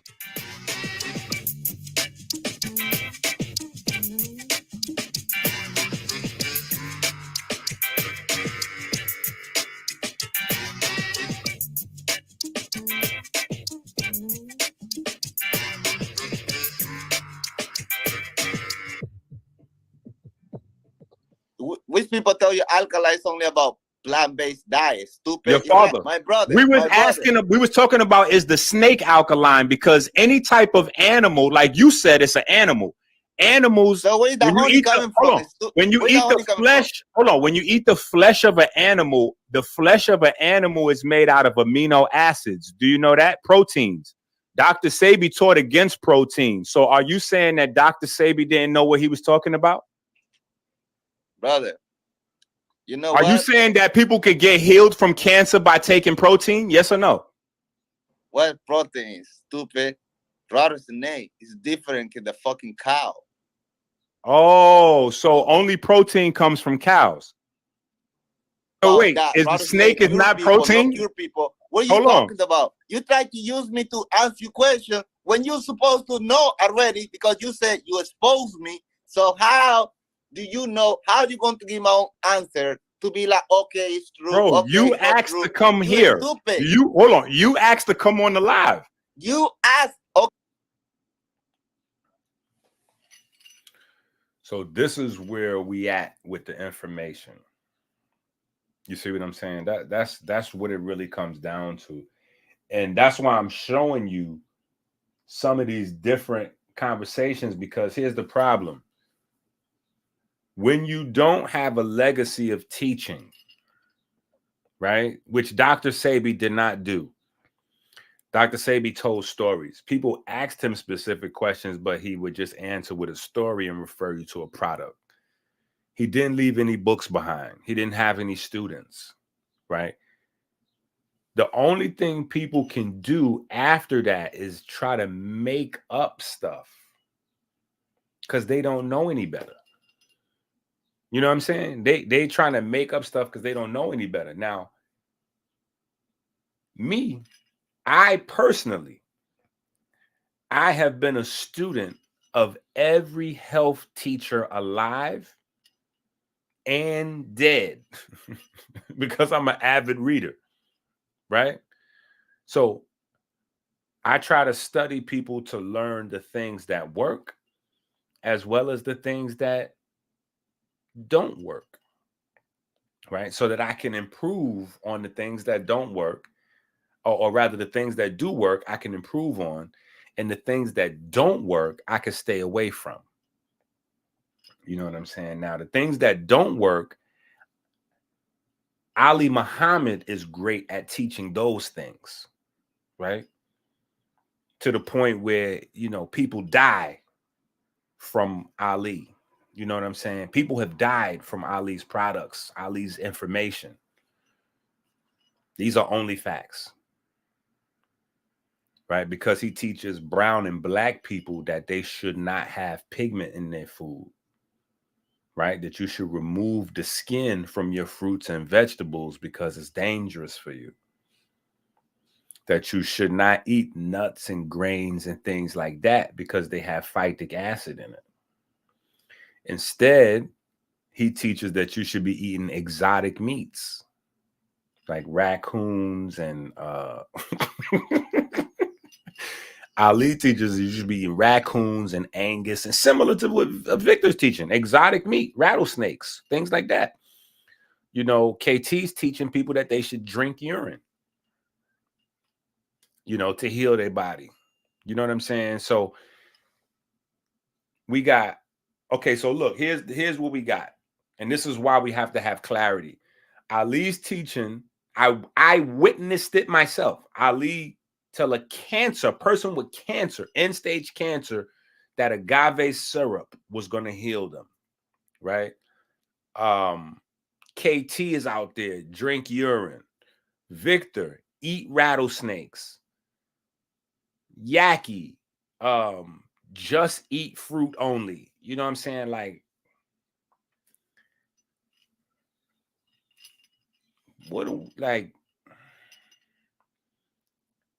and the problem is, if you don't know any better yourself, these people will sound intelligent to you. The only reason they don't sound intelligent sitting across from me is because I have learned enough to know how to ask the right questions. I'm studied enough to know how to ask the right questions. So immediately, if we're talking to people and you say melanin is a fungus, I know no matter how smart and intelligent and how much biochemistry and anatomy, I thought you knew before that moment. After you say melanin is a fungus, because tyrosine and tyramine are the same thing. When you say tyrosine and tyramine are both the same thing, and melanin is a fungus, I know that you don't know what you're talking about, that you're just making up stuff.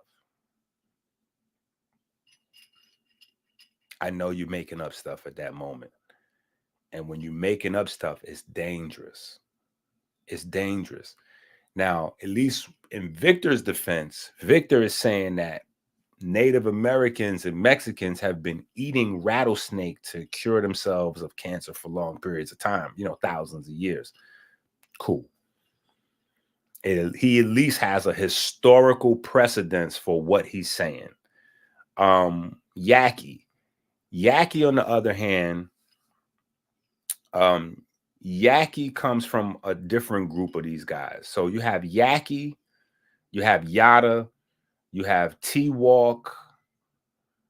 These are guys that all study my information, and they don't know what they're doing because they're trying to hide the source of their information.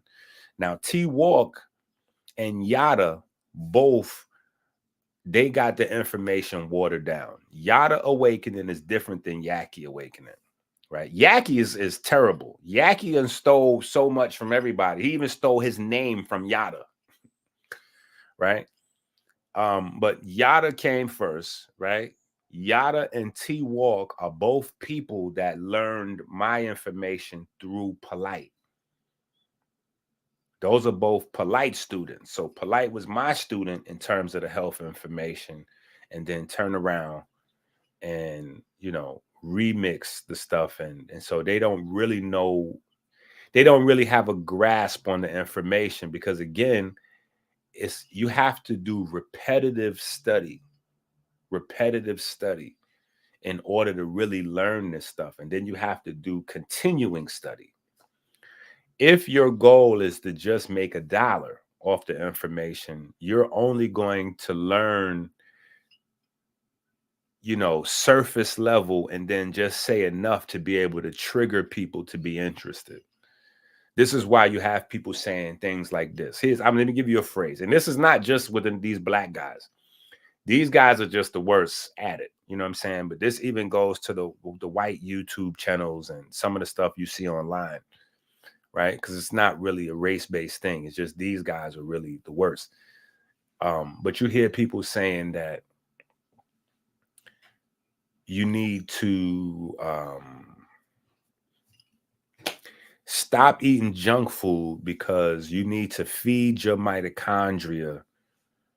You need to feed your mitochondria this type of food, or you need to feed your mitochondria this way or that way, right? When somebody's saying that, that's out of context. And for somebody that knows, you could tell when they don't know what they're saying.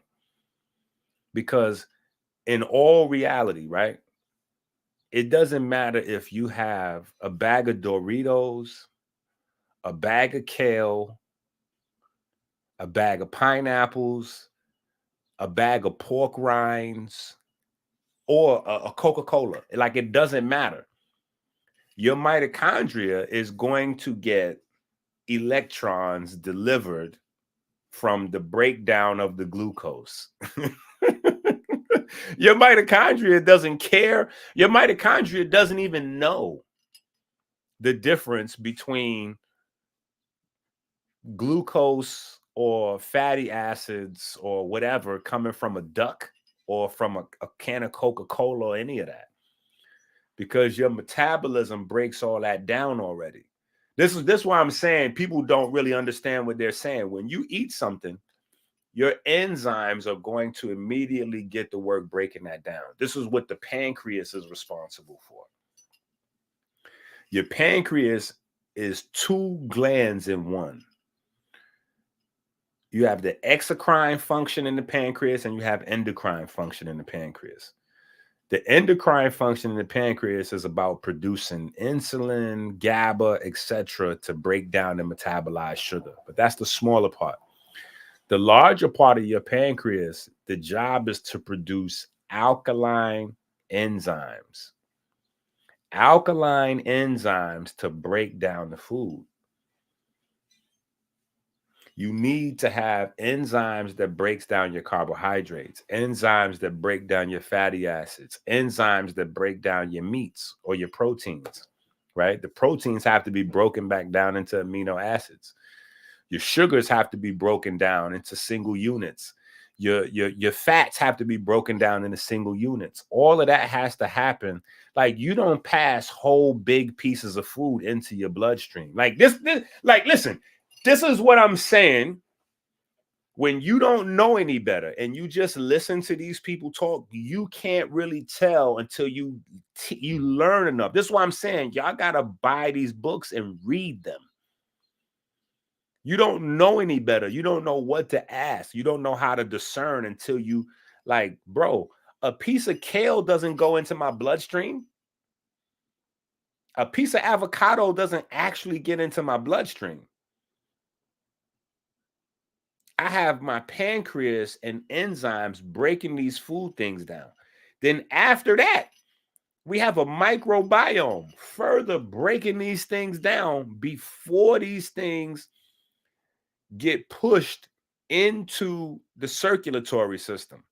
Only certain types of monomers and like only certain types of things get pushed into the bloodstream. All of the waste stays in the digestive system and goes all the way out your anus. So it's not like you feeding, like if I eat a Dorito doesn't go to my mitochondria. The same as if I eat a piece of chicken. A piece of chicken doesn't go to my mitochondria. If I eat a mango doesn't go to my mitochondria. That's not how that works. I need y'all to understand that this is crazy.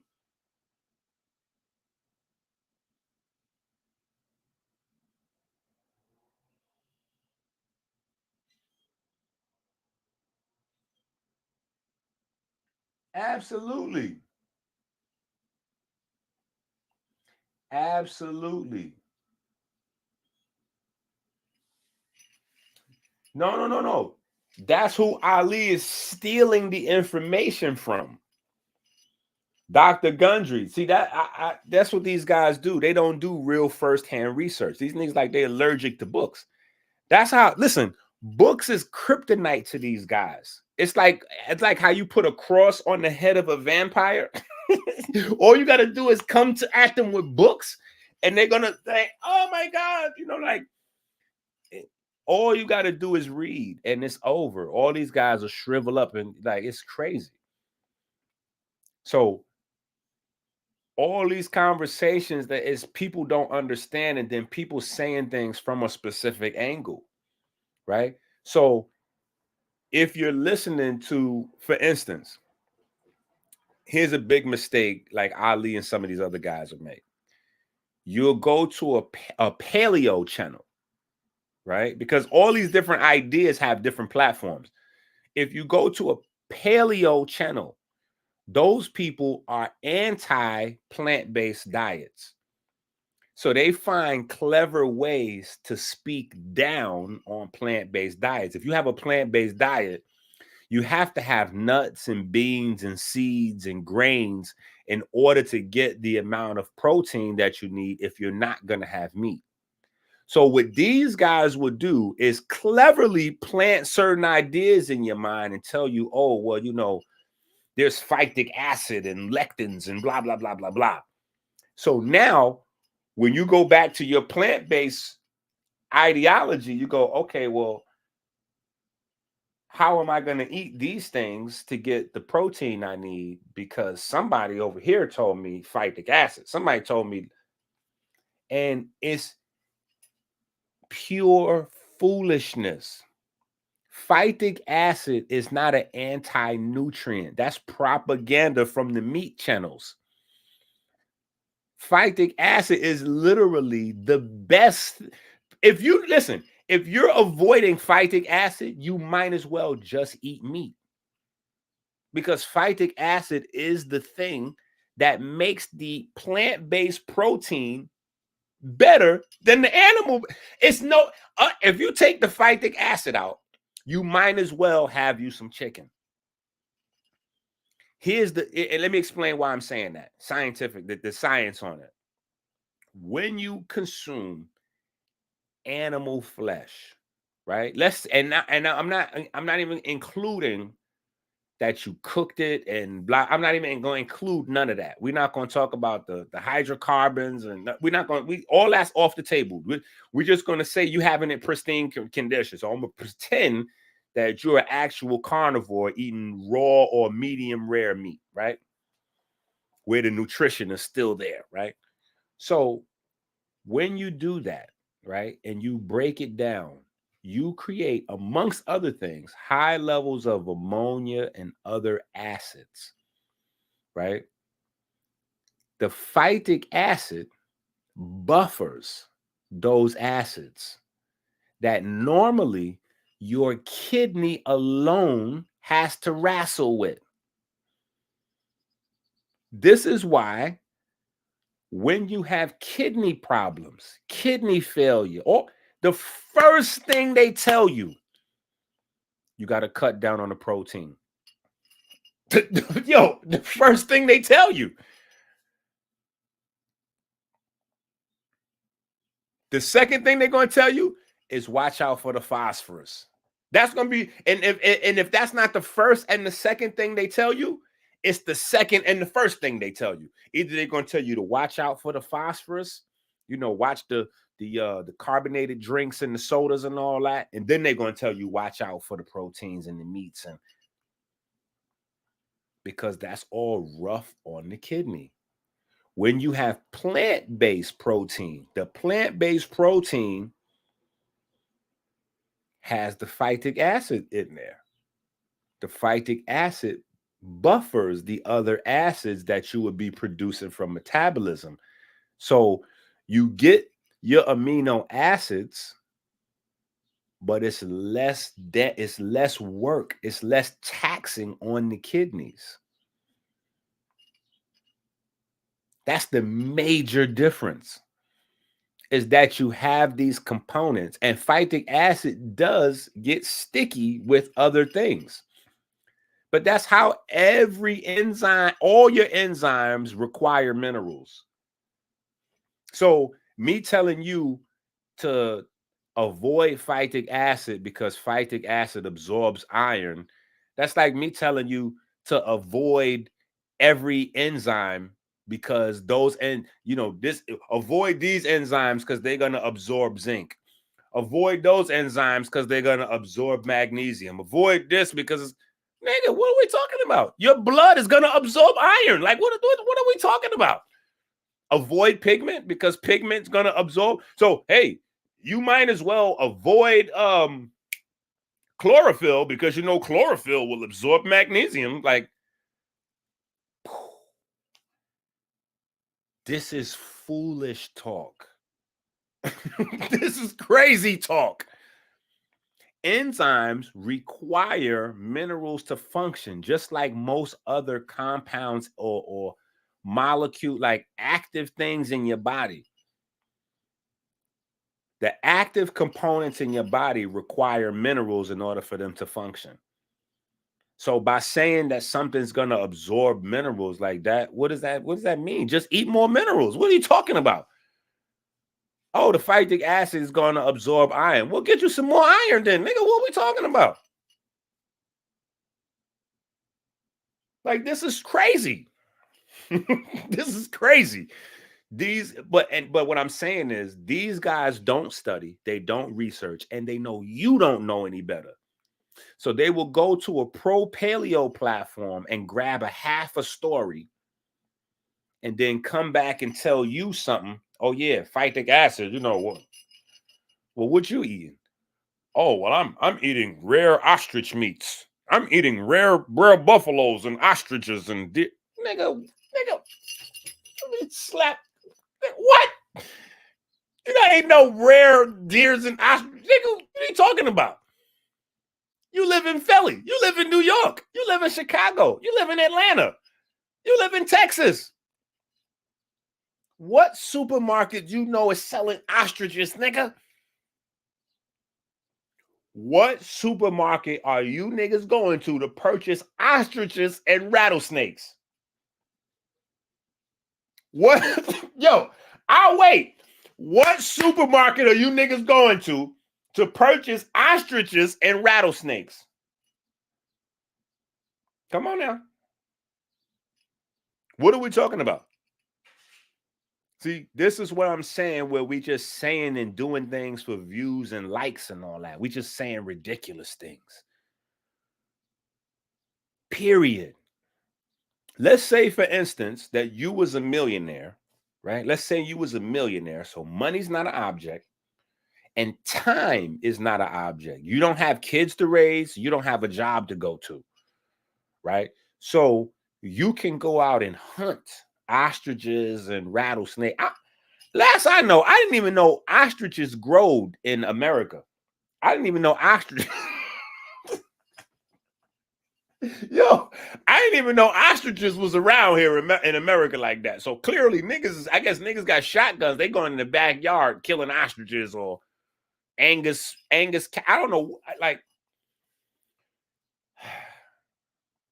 let's say you was a millionaire, right? Okay, cool. If you're coming online as a lecturer and you're just saying things because you want clicks and likes and all that, okay, cool.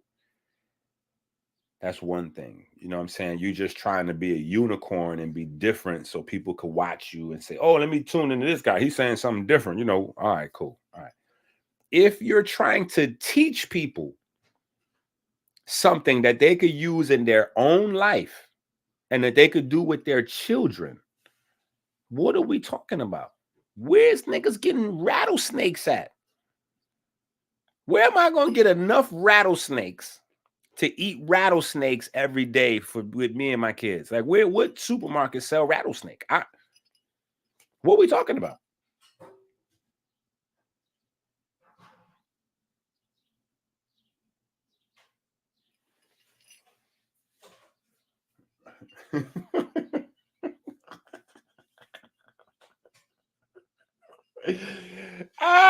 See, Benny just wanted to get up on the screen real quick with his crazy shit. Just eat pistachios.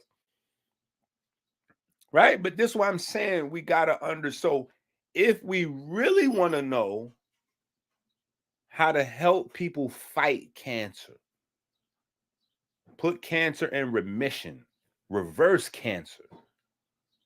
Well, if that's the case, then we actually have to study the body. Right? We have to study the body. We have to really learn about the body.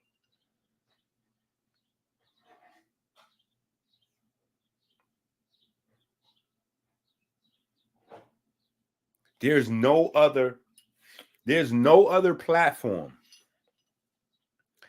There's no other platform. There's no other channel. There's no other books out there. Listen to what I'm saying. Other than what we are doing, where people are teaching you that melanocytes is a part of your immune system. And I'm not saying just saying it. You know what I'm saying? Because niggas could just say anything. Right? Oh, yeah, melanin is a part of the immune system. How? Because it's melanin. You know, it's 12th dimension. It's, you know, it's activating chakra. Like, nigga just saying anything. But I'm saying being able to really explain to you what they're saying. Right? And that's a very important piece of the conversation. Because when we look across the board, it's Black people who lead in every form of cancer. We are, me and you, our people, we, Black, brown people, we are the ones that are ahead of everybody else when it comes to actually getting cancers and dying from cancer. It's us. Now, mind you, this shit got to be addressed in such a basic way, because I have heard some of these guys, some of these healing guru niggas, talking about people catching cancer. Catching cancer. Listen to what I'm saying. Catching cancer. That's such a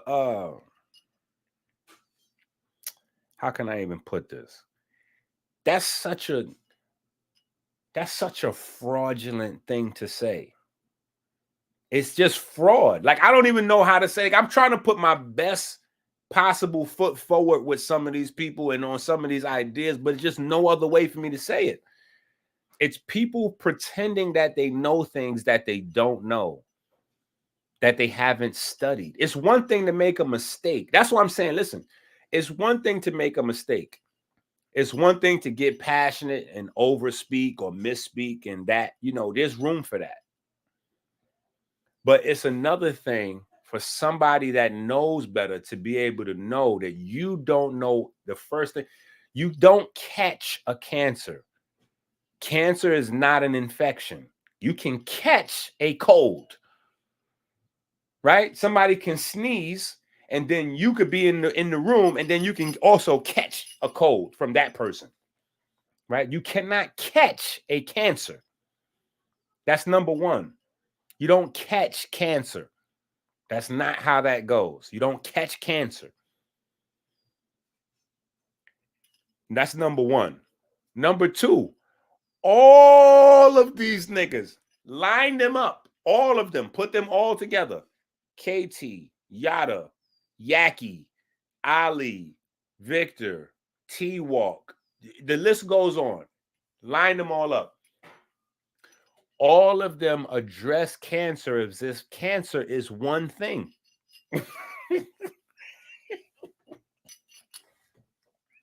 Yo, cancer is not a thing. Listen to what I'm telling you. Cancer is not a thing. There's over 200 different types of cancers. Listen to what I'm telling you. There's over 200 different types of cancers. So it's not a cancer. You can't, it's not possible to say you healing cancer with this.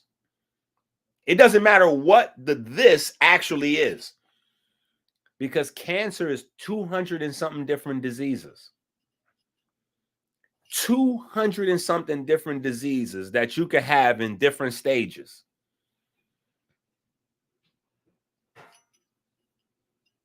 So that adds variation, right?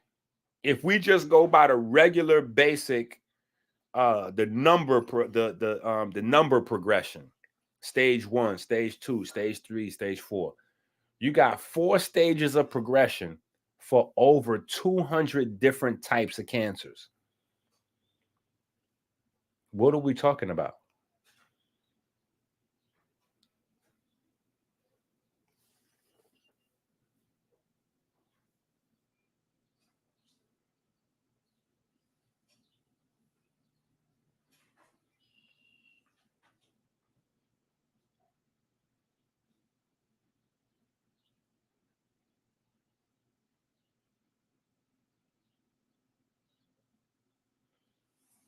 Right? You got over 200 different types of cancers, 4 different stages.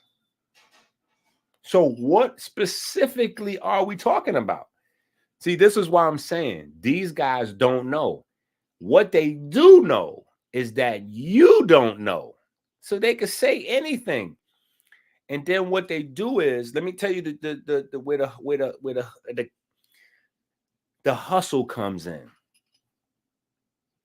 The hustle comes in when they go, they don't want you to know about this information. Who is they? Oh, you know, the doctors and the pharmaceutical companies.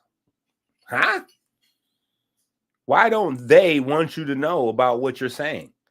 What you're saying is gobbledygook. There's no they that's stopping you people from hearing that gobbledygook. It's gobbledygook. Nobody's threatened by that. There's no billion and trillion dollar companies that's threatened by niggas saying that you're going to have agave and cure cancer, or you eat rattlesnakes, and like there's no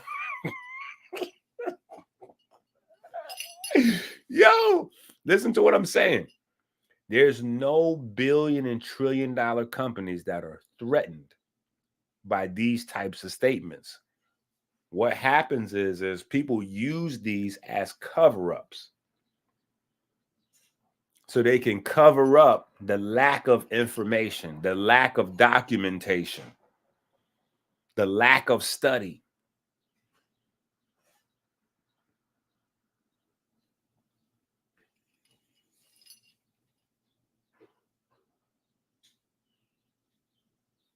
Exactly.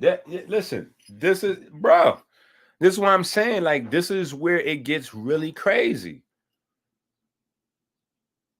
And most parts of your body, I mean, for the most part, your blood is your basic, that's the basic avenue to everything. Blood and water. Blood and water. And your blood wants to be just above alkaline, and the water you drink should be a little beyond that, meaning your blood wants to be a 7.3, 7.4, and the water you drink should be around an 8. That's naturally good water. That's mineral-rich water is around an 8 on the alkaline scale. When you start getting to a 9 and 10, you're getting dangerous. So these guys just talking alkaline, you're getting dangerous, brother. You're getting dangerous. You're getting scary. You're getting scary. Let me show y'all something. Hold on. I'm going to show y'all something real quick.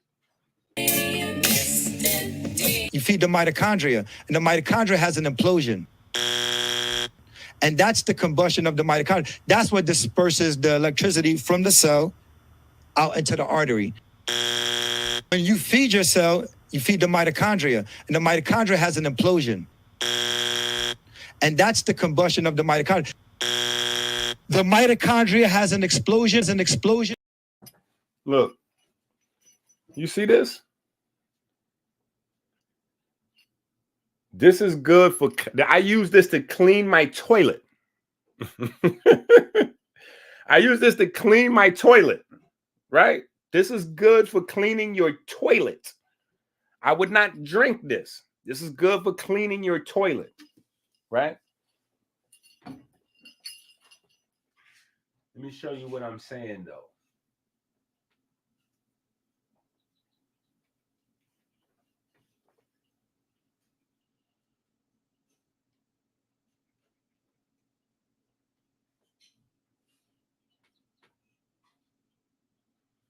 Let me show you what I'm saying. So you get an idea of what I'm saying.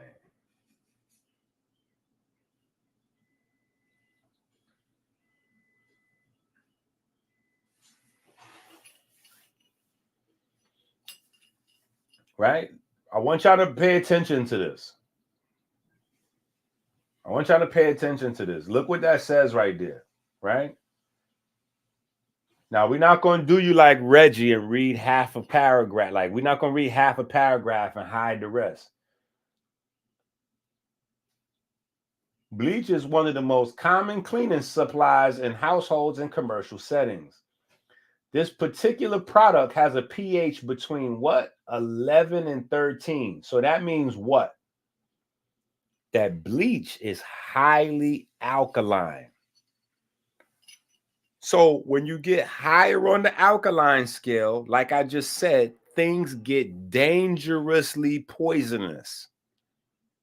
None of these alkaline maniacs would feed their kid bleach, but by telling you alkaline, that's literally what they're doing. Now watch, let's keep reading. What does it say right after it says between 11 and 13? Let's all read this together. Make that as big as possible. its high level of alkalinity is what makes it what? What this word say? Nutritious? This word right here must say nutritious, right? I know this word clearly says nutritious. Corrosive, nutritious. Correct? That's what spells that word spells nutritious, right?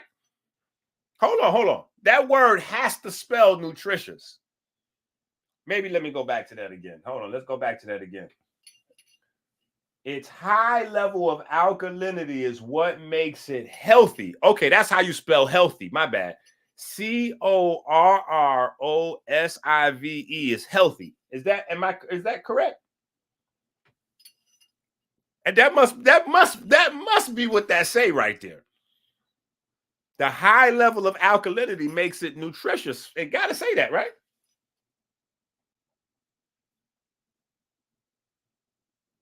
It ain't no fun when the rabbit got the gun, you heard?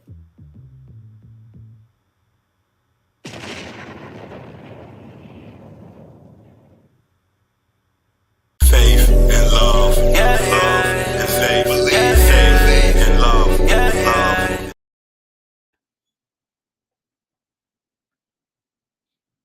I'm just saying. But that's why I said these people do not read, and they're counting on the fact that you're not going to be reading. They're counting on the fact that you're not going to be reading, so you're not going to know no better.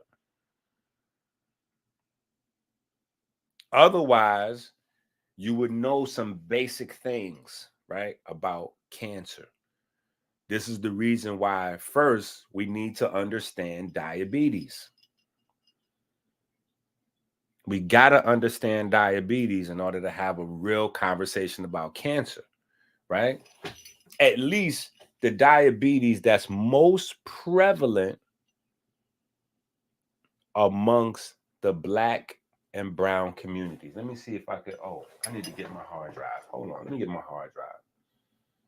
All right, let me get my hard drive. What should I leave y'all on real quick till I go get my hard drive? I think this is hilarious. It's good to watch this stuff. Yeah, I don't. But here, it's something sensible. Got the screen on me. Let me show you how I really flex, Si. This is how I really flex. Look at this. You see this, Si?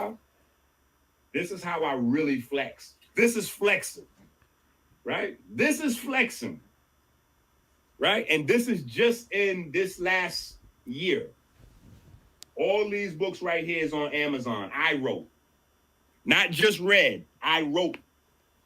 That's flexing.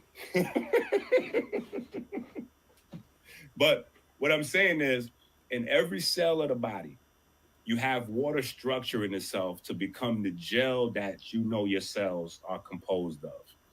Within that space, in the process of that structuring happening, the water molecules separate the electrons and the protons. The electrons are harnessed by the melanin and they're fed to NAD. The NAD then carries those to the mitochondria, NRF2 system, you know, the sirtuins, etc. The NAD is an electron transport. It's like the runner. You know, it runs back. Okay, so here we go. Let me show you this, what I'm saying.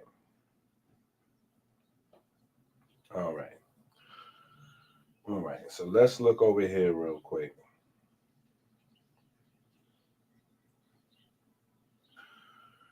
All right, so this is, right, this is our understanding of diabetes, where it's at currently, right? And this is the same thing I'm basically telling you about cancer. You can't really you can't address diabetes as if diabetes is one thing. But I'm going to tell you what happens. These guys are scared to be in an open space talking about cancer or autoimmune disease because they don't know what to say. They scared to be in an open space if you ask them about AIDS or something like that because they don't know what to say. This is where the jealousy came from with KT. Nick Cannon is there. Mr. G is there. The cameras is rolling. The lights is flashing. It's like, did y'all see what D-Lo is doing? Do y'all see D'Angelo Russell over there in the first 3 games against the Denver Nuggets? Choking, right? Choking. Some people are good in certain types of settings, but they're not good under pressure. When the pressure come and you got to perform right now, they choke. And sometimes those people that choke, they can get mad at the people that don't choke under pressure. Just because, like, you can't be mad at me because you choked. You know what I'm saying? But diabetes is very similar to cancer in regard to the fact that it's multiple forms of this monster. So you cannot say that, oh, I'm diabetes this and diabetes that. What specifically are you talking about? Because if you're really getting into the nuts and bolts of it, you got to know what you're talking about. Meaning, the way you would address somebody with mitochondrial diabetes cannot be the same as you would address somebody with your basic type 2 diabetes. Right? That's not the same. It's not the same pathology, so it can't be it's not the same. Right? The way you would answer somebody questions about cancer, right? Like, what type of cancer? What are you talking about? What are you talking about? What kind of cancer? What are you talking about? Pancreatic cancer? Or are we talking about a mild skin cancer, benign tumor? Like what are you talking about?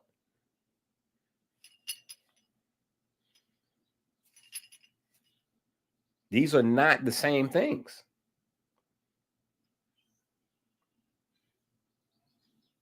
And I'm telling you, the craziest thing is that these people know that you don't know, so they just taking advantage.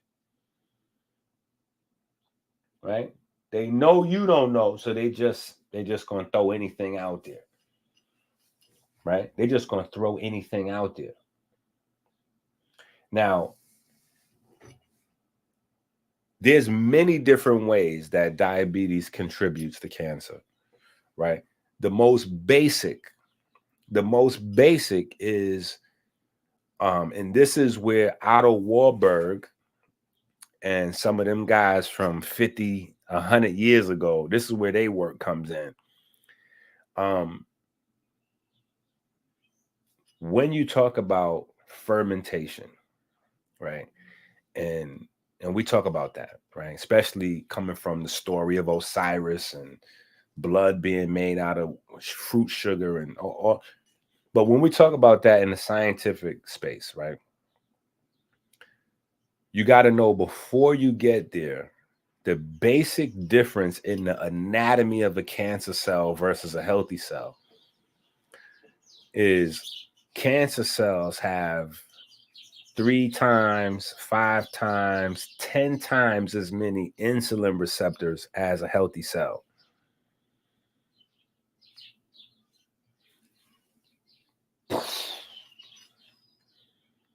Right? That's the first thing you need to know. That's how cancer cells are able to starve other cells. And that's a basic feature of cancer cells pretty much wherever you find them. Is that the cancer cell will begin to starve out other cells around it from that tissue group. The way that a cancer cell is able to starve out other cells is because the cancer cell has 3, 5, or 10 times as many insulin receptors, right? So now, if we're studying, right, if we're researching, the next thing that we would want to research, right, is where do insulin receptors come from? Are cells created with insulin receptors,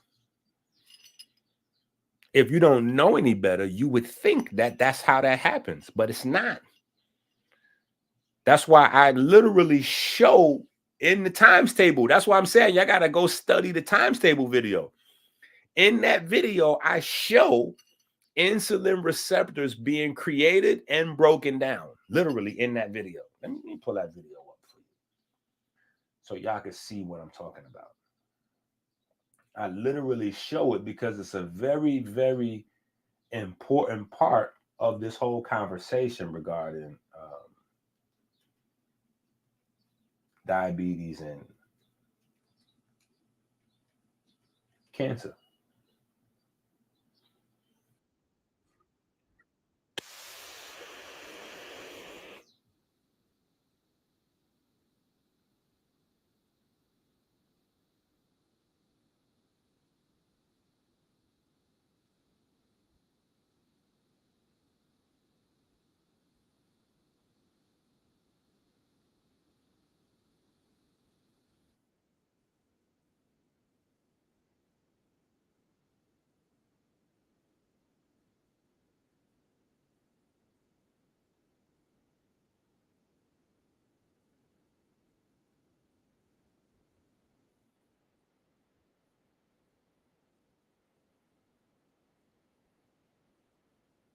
Right? So here you see what I'm showing you. Maybe, you don't. Here I'm showing you the glucose and the insulin level going up. Right? So the first thing here is glucose and insulin going up. So this is post meal or post having a drink, right? Whether the drink is a Coca-Cola or a smoothie or a vegetable juice, it doesn't matter what it is. After you eat something or drink something, whether it's healthy or not healthy, your glucose and your insulin level is going to go up.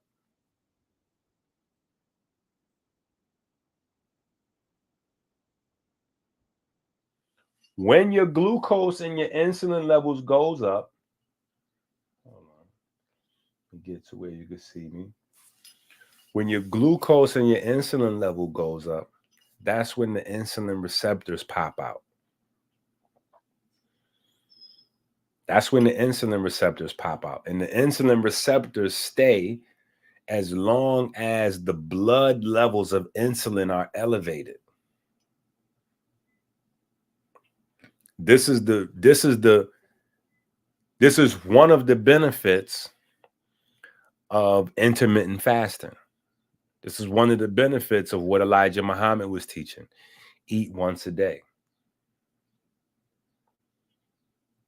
Right? Eat once a day or eat twice a day, right?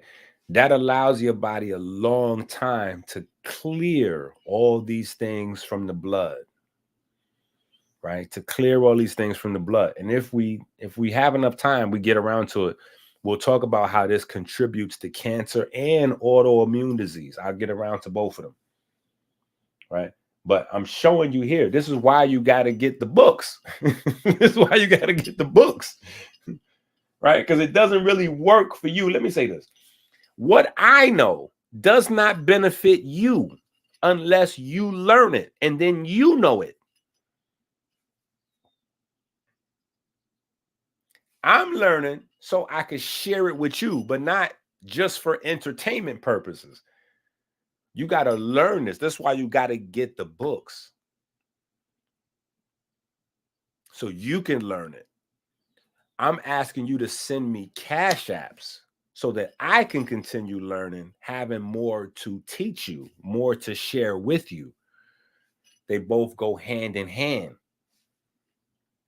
right? So you're going to watch the insulin and glucose level goes up. And once the insulin and the glucose level goes up, you're going to watch the insulin receptors come into existence pretty much. Insulin and glucose goes up. Receptor signaling. There you go. Now you got receptors for the glucose to go in. And now once it's finished, the glucose receptors are gone. right? So the insulin receptors, the glucose receptors, those things is all temporary.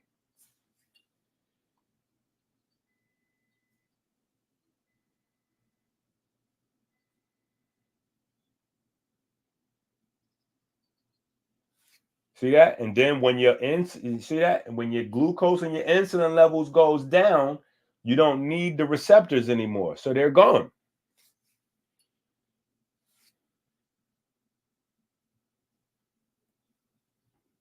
Now watch. It hits a peak, and then your cells metabolize all the glucose, right? So the level drops, the insulin level then drops, and so the receptors go away.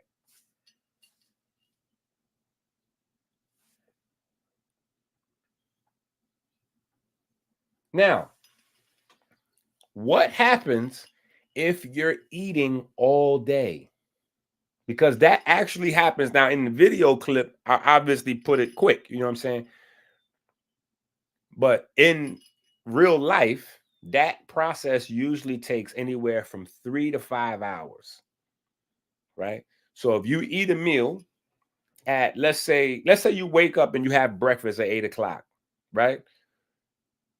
Typically, you're going to have insulin and receptors until 12 or 1 o'clock. Now, that's lunchtime. You see how this is programmed? You're programmed based on the corporations and the lobbyists, their ability to get you to spend money. So now, soon as your blood gets clean, soon as your muscle tissues get clean, right? The receptors, the insulin, the glucose drops back down. Time to eat again. It's lunchtime. And most of us, we're not going to wait that long. We're going to have breakfast. And then by 9 or 10 o'clock, you hungry again. So you need a snack. So you have a little snack, you know, maybe you go get a little soda or something, or a little juice, or maybe you go get a green smoothie or something, you know, around 10 o'clock, 11 o'clock. So now you already had elevated insulin and all that from your breakfast. Now you double down. And so if you're eating every 2 hours, every 3 hours, right? But these things take 4 or 5 hours to get. You put yourself in a state where you have chronically elevated receptors on these cells. So you're not going from no receptors to receptors to no receptors to receptors. You start climbing. And then a lot of times, this is where the cravings is coming from. So now you got these cells that you're programming them. You're creating an algorithm. You're creating an algorithm where these cells are now used to a certain schedule you're putting them on, right?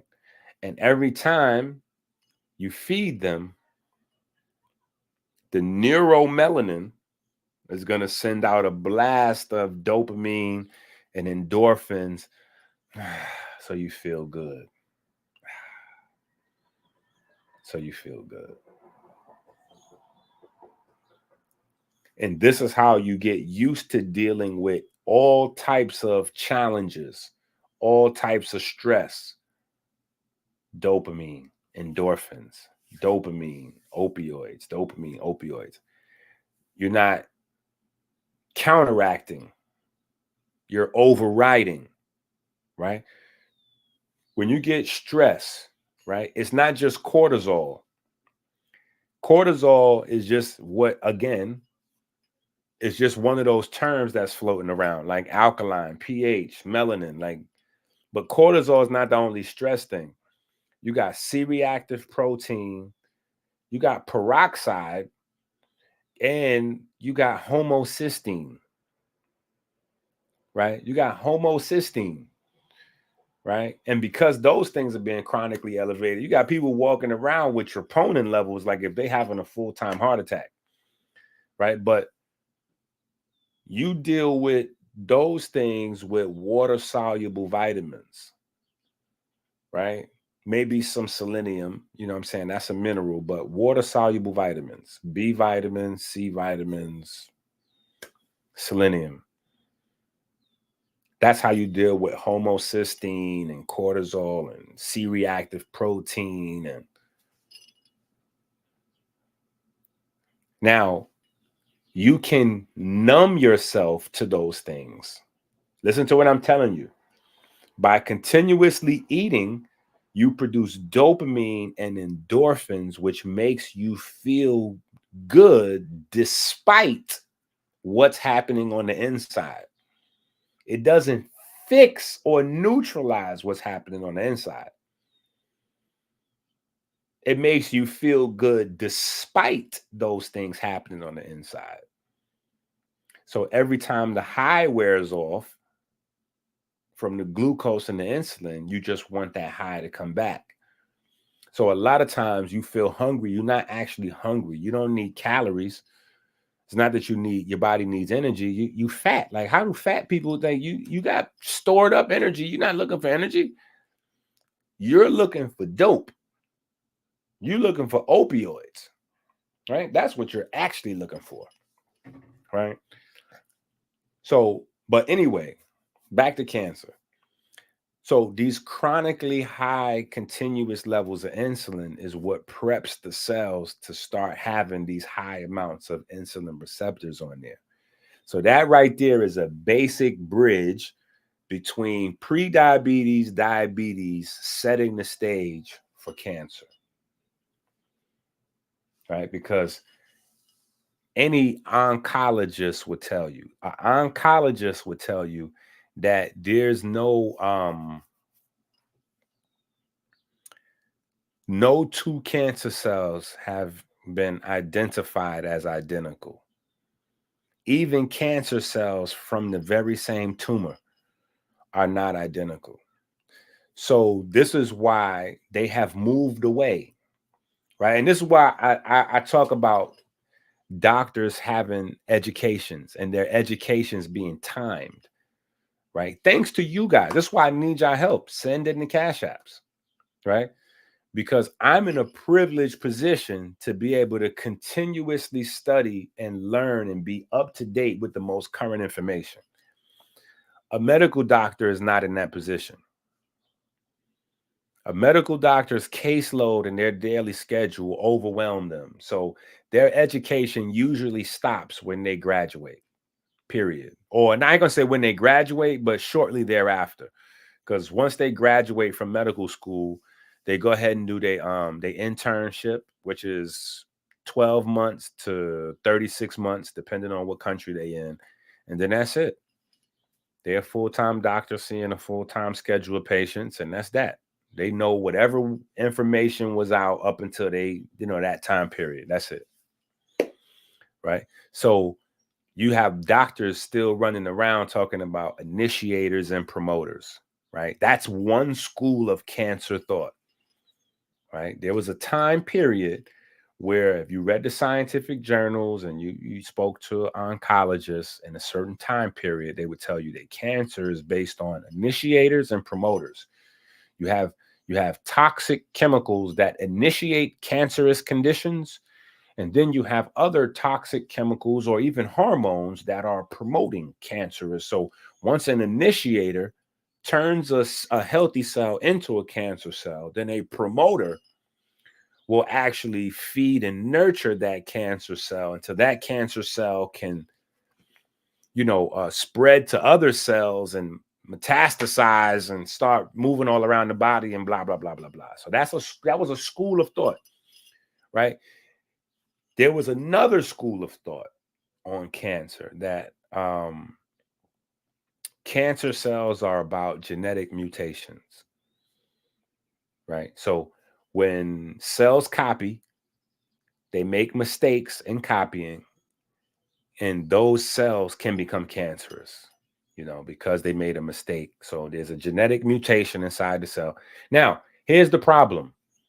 The initiator promoter hypothesis long-term didn't fully pan out to explain cancer. Obviously, because cancer is still relatively unsolved, right?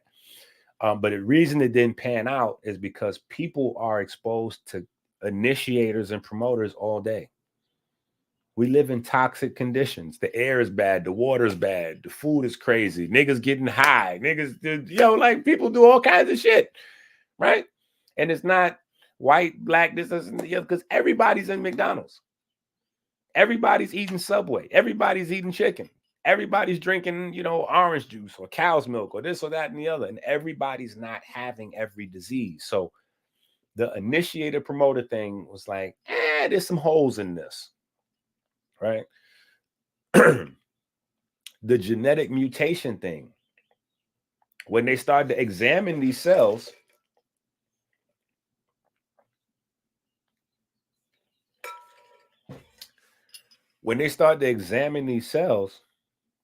they find out one or two mutations doesn't make a cell cancerous. Most cancer cells, when they examine them, have 40, 50, 60 mutations in there. Some more, 80, 90, 100. So, and then when they examine healthy cells got mutations in there. So now the mutation idea, incomplete at best. Because you got healthy cells that's loaded with mutations that never become cancerous. Then you got cancer cells that have, if a cell has 80 mutations or mistakes in the genetic code, right? That's what the mutation is, a mistake in the genetic code. Which one of those made the cell turn cancerous? And if this cell is a cancer cell that has 40 mutations in it or 60 mutations in it, and you got a healthy cell right next to it with the same number of mutations, but it's still a healthy cell, how do you explain that? How do you explain that? Right? So then they start adding ideas together. Well, the initiators and promoters need mutations.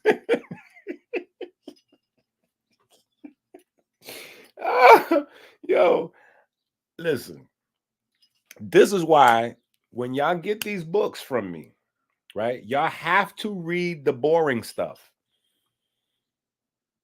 Because I know you're like, yo, hold up, EnQi. When we get these books, we could tell what part you writing, what part you getting from the encyclopedias, what part you getting from the scientific journals. Yeah, all that's research.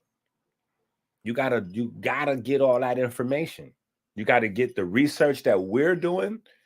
Then you got to have what the encyclopedias traditionally are teaching. And then you got to have what the up-to-date scientific journals are teaching. So now you have a well-rounded view.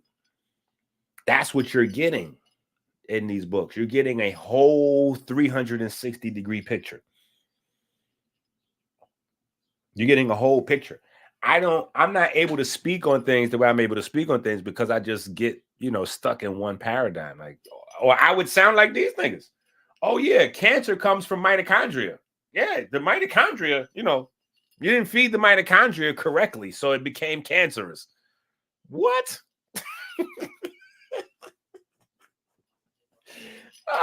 Yo, you don't feed mitochondria, man. What's wrong with y'all? Mitochondria don't eat dinner. Mitochondria don't know what you had to eat and don't care. Because your body's going to break that down and the glucose is going to come and then the glucose is going to get broken down. Cytochrome 1 doesn't accept sandwiches. Cytochrome 1 doesn't take salad. Cytochrome 1 accepts electrons from NAD. Cytochrome 2 accepts electrons from FAD. FAD is going to bring the electrons that come from beta oxidation. That's fatty acids. But those fatty acids could come from a greasy hamburger, or those fatty acids could come from a fresh avocado. Your mitochondria is not going to know the difference. The rest of your body will definitely know the difference. So don't get it twisted. The rest of your body will definitely feel the impact. But in terms of the mitochondria, no, they don't, that's not their department. Right? That's not their department. That's not their department. Now, can mitochondria malfunctioning lead to autoimmune disease? Absolutely. Absolutely. We have some theories on that. There's a bunch of theories circulating on that, but they're very plausible. Right? But there's a bunch of the theories. There's a bunch of theories. You gotta, and the thing is, in order for you to really be in a healthy, in order for you to learn this stuff, practice this stuff, or teach this stuff, you can't just listen to one thing and go, oh yeah, that's what it is, and then run with that.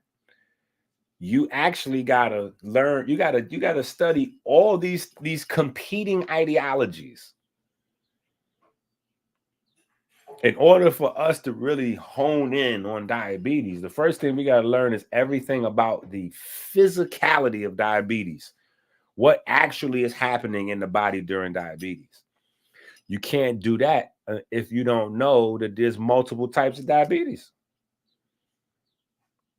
Because people with type 2 diabetes, they don't have a problem with their beta cells, or at least not as much of a problem as people with, classical, classical type 2 versus classical type 1.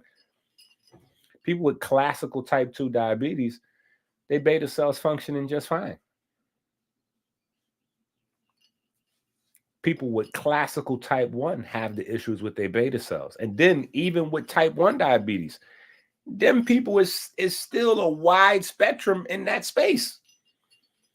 Because you got people with type 1 diabetes, they catch it early. Maybe it's running in the family, or for whatever reason, they got family doctor, they take regular doctor visits, they catch it early.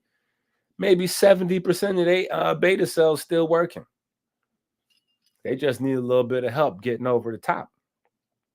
Versus somebody else, they don't know they got diabetes damn near till they almost dead. They had 5% beta cell function. Yeah. They not safe to even go to sleep at night. People with type 1 diabetes can die in their sleep. They not even safe to go to sleep at night.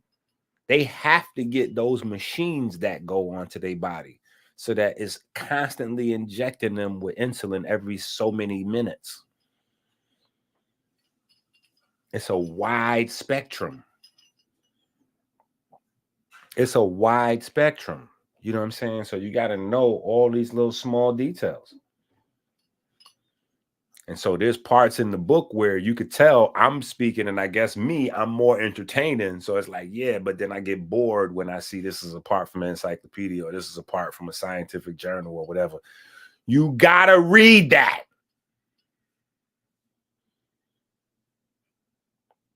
You got to read through it. Even if some of it seems like boom, boom, boom, boom, boom, boom, boom, boom, boom, boom, boom. Don't worry about that. Keep reading. Because the more you read them, the more that boom, boom, boom, boom, boom is going to start to translate. And before long, it's not going to seem so crazy. It's not going to seem so crazy. Especially if you learn what we're talking about in the new book, right? Because we've been building up to a crescendo with the information, right? So the new book, Lymphatic Immunity, is where we really go into detail, but it's not until maybe the last few chapters that we really, expound and simplify or attempt to simplify. Let me say that.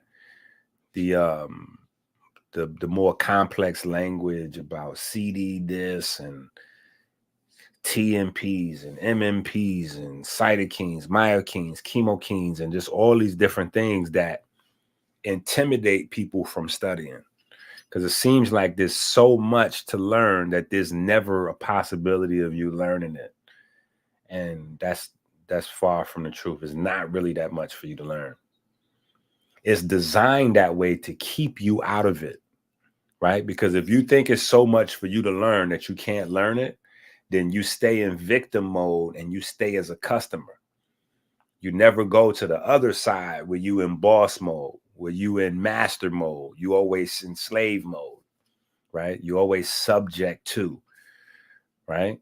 So you got to learn it to be on top of it. So that's the first part, right? Like, damn, that was a long first part. We've been talking for 2.5 hours. We haven't really. We really been looking at Sebi and Victor all this time. We really been looking at Sebi and Victor all this time. We haven't really been going through the information all this time, right?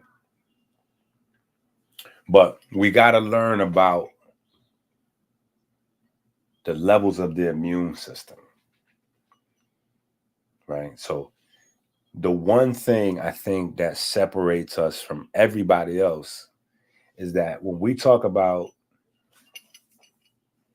melanin, melanosomes, melanocytes, right? What we've been talking about since day one. And when I say day one, I'm talking about in the very first book on the fruit fast that I ever wrote. Fruit fast. I'm talking about introducing the fruit fast. In that book, I talk about the melanocytes as a part of the immune system. Now, here's the thing. You have the innate immune system and you have the adaptive immune system. If you're not having this discussion, then you're not having a real discussion about your body fighting off illness of any kind, right? You have innate and adaptive, right? Inside the innate and adaptive, to simplify, right? Because again, it can be daunting if you try to deal with it, from a certain perspective. But once you learn it, you can simplify it and make it easier for people. Because if you learn the basics, it's easier for you to learn the more complicated or nuanced parts of it. If you just grasp a hold to the basics first, right? And so the basics of the innate immune system and the adaptive immune system is you have the relationship of antigens, antibodies, and white blood cells, right? Antigens, antibodies, white blood cells, right? Antigens, antibodies, white blood cells. Antigens, antibodies, white blood cells, right? Now, antigens, in a basic, simplified way, is how things that don't belong are identified, right? It's how they're identified. And antibodies and white blood cells come along to get rid of those things that don't belong. So whether it's a toxic chemical, whether it's a virus, a bacteria, or a cancer cell, right? Your immune system needs to recognize it, that it doesn't belong, in order to get rid of it, right? I think we should all be able to follow that much, right? So if you have an infection, something you've caught, it's easier for your body to realize that's foreign because that wasn't in your body before, right? But the challenge is, because it wasn't in your body before, your body probably can't recognize it and put a defense together. So the innate, right, or the first line of defense is not going to be able to handle it. your body's going to need a few days or a few weeks to learn about that thing before the adaptive immune system, right, can adapt to the new problem and put together a defense for it, right? Innate, adaptive.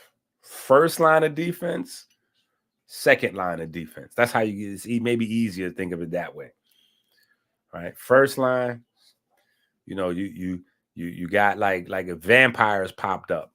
You know how in the movies, or werewolf, you know, in the movies, they try to shoot, you know, they try to shoot the werewolf with regular gun. They shoot the werewolf. They're like, oh my God, I can't kill it. And then, you know, they get killed, and they take halfway through the movie to figure out you need special bullets to get the werewolf, right?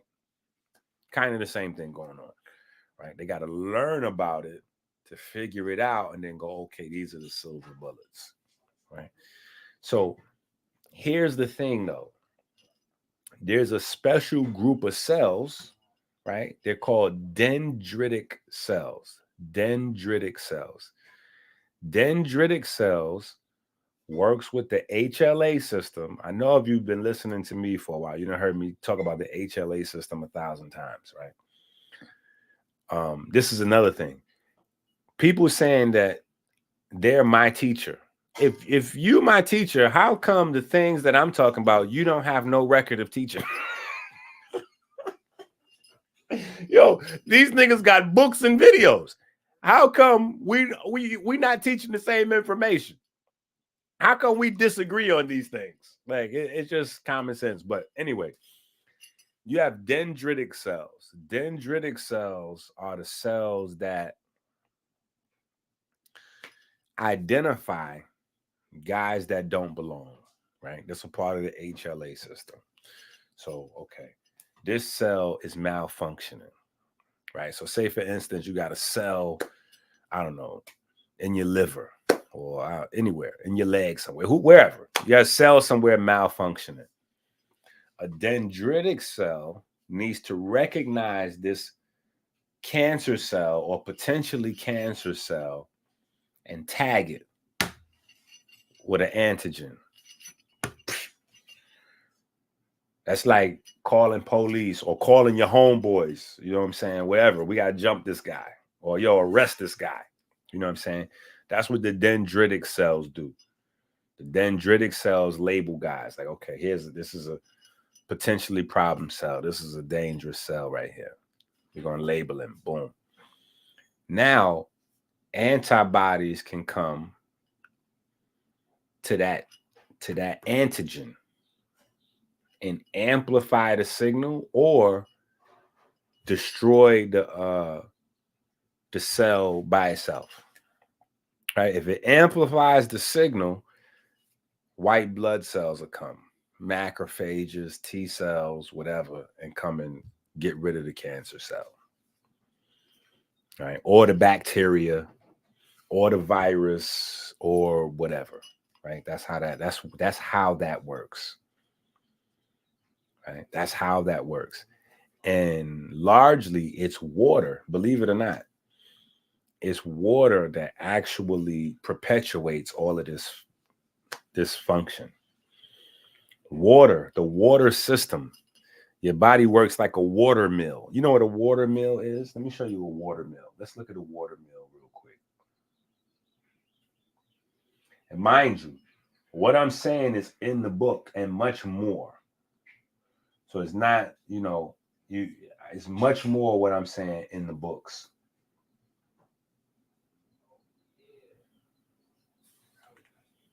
Let's look at a water mill. I know some of y'all know what a water mill is. But let's see.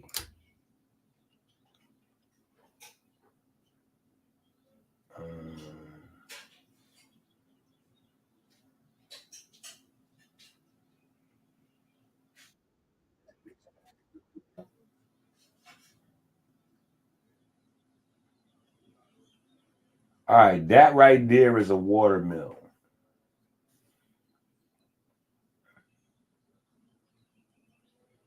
Wait, let's get closer to it. right there. That's a water mill. I guess this is an antique.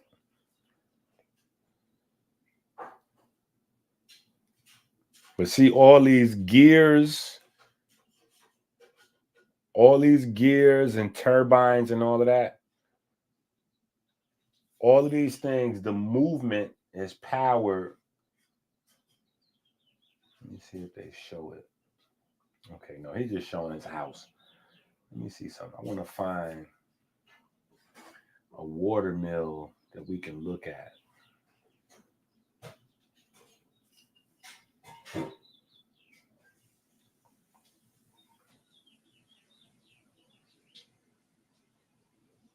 Okay, maybe this is a vibe right here.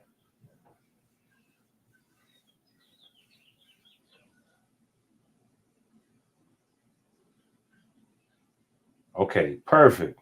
That's a water mill. There we go. Now, even though that's only a little clip right there, that's a good clip. That's a water mill. Right? So that water mill, are they going to show some more good info? Let's see what they got. This is how your body works. See, the water mill is going to power other stuff to start going.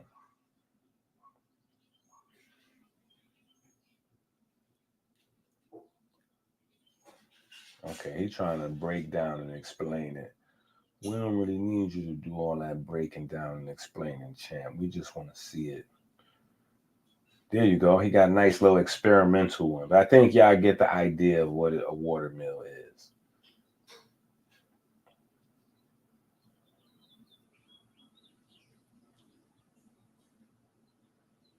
Right? This is how your body works.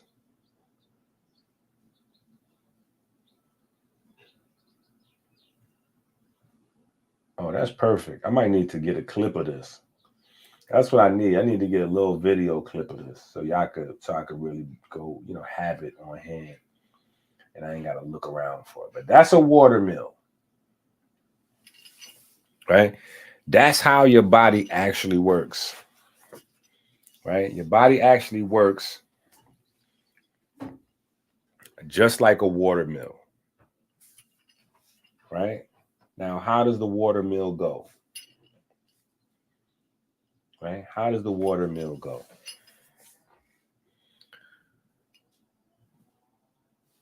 When you drink water, right? You should have a little blue magic sea moss in it. You should have a little blue magic up in there, right? You should have a little mama atomics in there, right? When you drink the water, though, I wonder, you know what? I wonder what people think, because people seem to think that you could feed mitochondria. So clearly,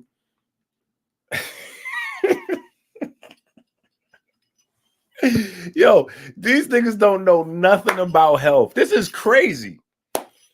These health gurus don't know anything about health. This is the wildest shit. You can feed mitochondria. Like, you cannot feed mitochondria. Like, these guys is crazy. So anyway, when you drink water, right? Water gets digested. Water goes through your digestive system into your blood, right? So let's have a pit stop right there. First things first. Water has to go from the digestive system to the blood, right? Now, this is what I'm saying. You got to study your timetable, right? How much blood you supposed to have? How much blood you supposed to have? And what is your blood made out of, right? So if you know that the blood is basically a whole bunch of stuff inside of water.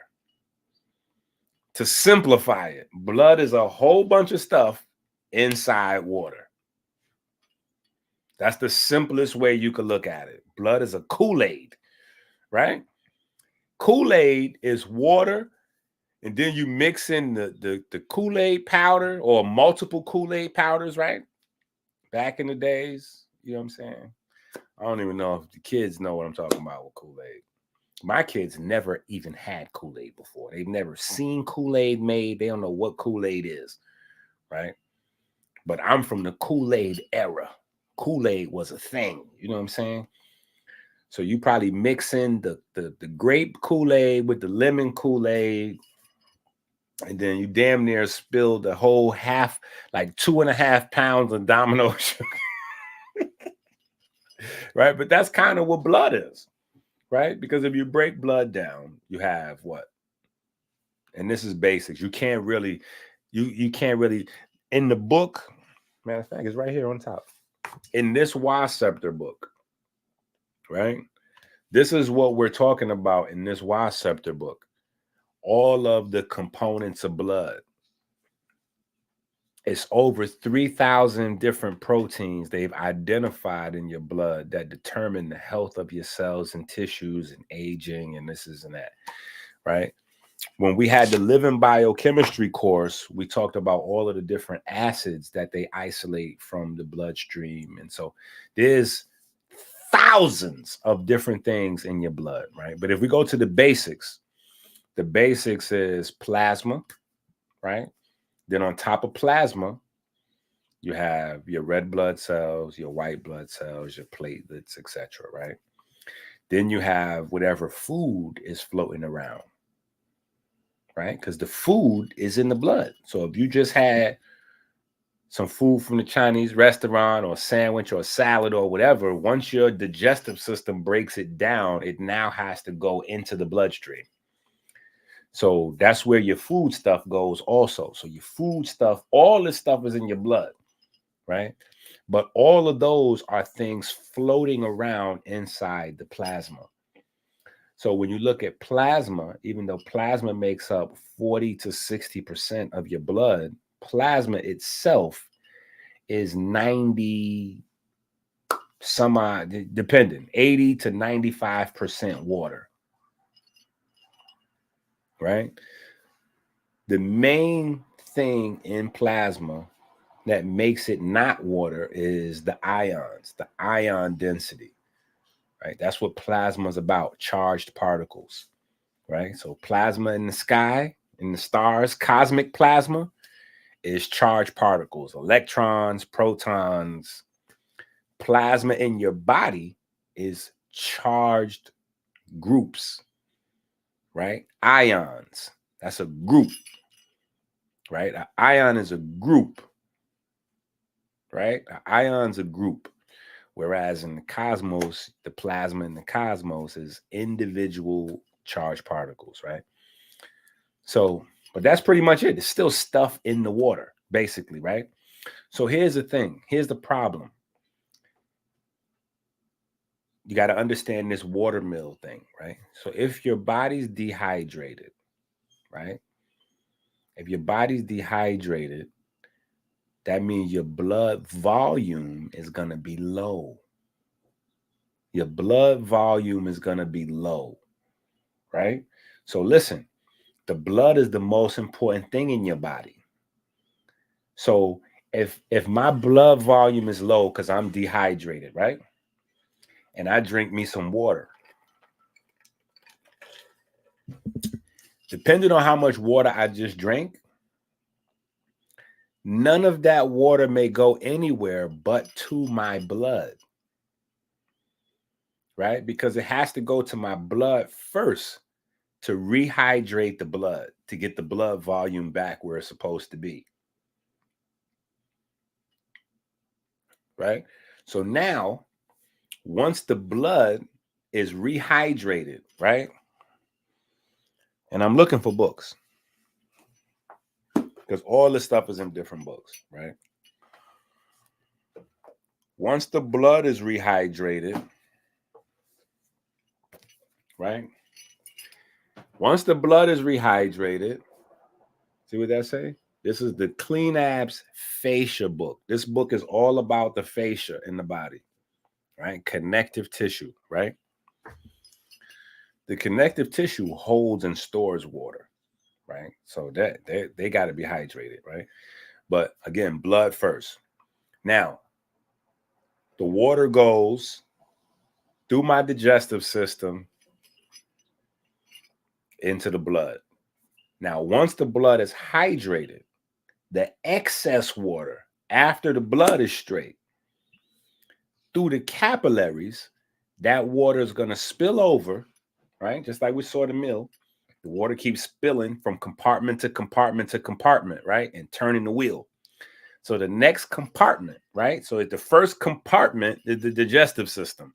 The second compartment is the circulatory system. From the circulatory system, it's going to get down into the capillaries. And from the capillaries, it's going to spill to the next compartment, which is the interstitial fluid, right? Interstitial fluid. That's the areas where now we're getting into the fascia and the connective tissue, not into the cells yet. This is called interstitial fluid or extracellular matrix. Extracellular matrix. That means outside of the cells, right? Now, mind you, this is all part of your immune system, right? This is all a part of your immune system because stuff is supposed to be getting washed, right? This book was literally going to be called How to Wash Your Ass, but Amazon was not allowing me to publish. I swear to God, that book was going to be called How to Wash Your Ass. Instead of Birds of a Feather, this book was going to be called How to Wash Your Ass, because people think that getting in the shower or taking a bath or whatever is washing their body. And while that is washing the outside of your body, that's not washing the inside of your body. You need to know how to clean the inside of your tissues and all that, right? So that's primarily what that book goes into, right? But so the water now goes from the circulatory system through the capillaries to the interstitial fluid. Now you into the connective tissues or the fascia. When you see connective tissue, that's also talking about fascia. Just know, right? So now you in that space, right? That's where the down now. From there, right? From there, that area now has to totally be hydrated, right? So if your body's dehydrated, remember the blood volume low. First thing you got to do with any water you drink is refill the circulatory system so your blood volume correct.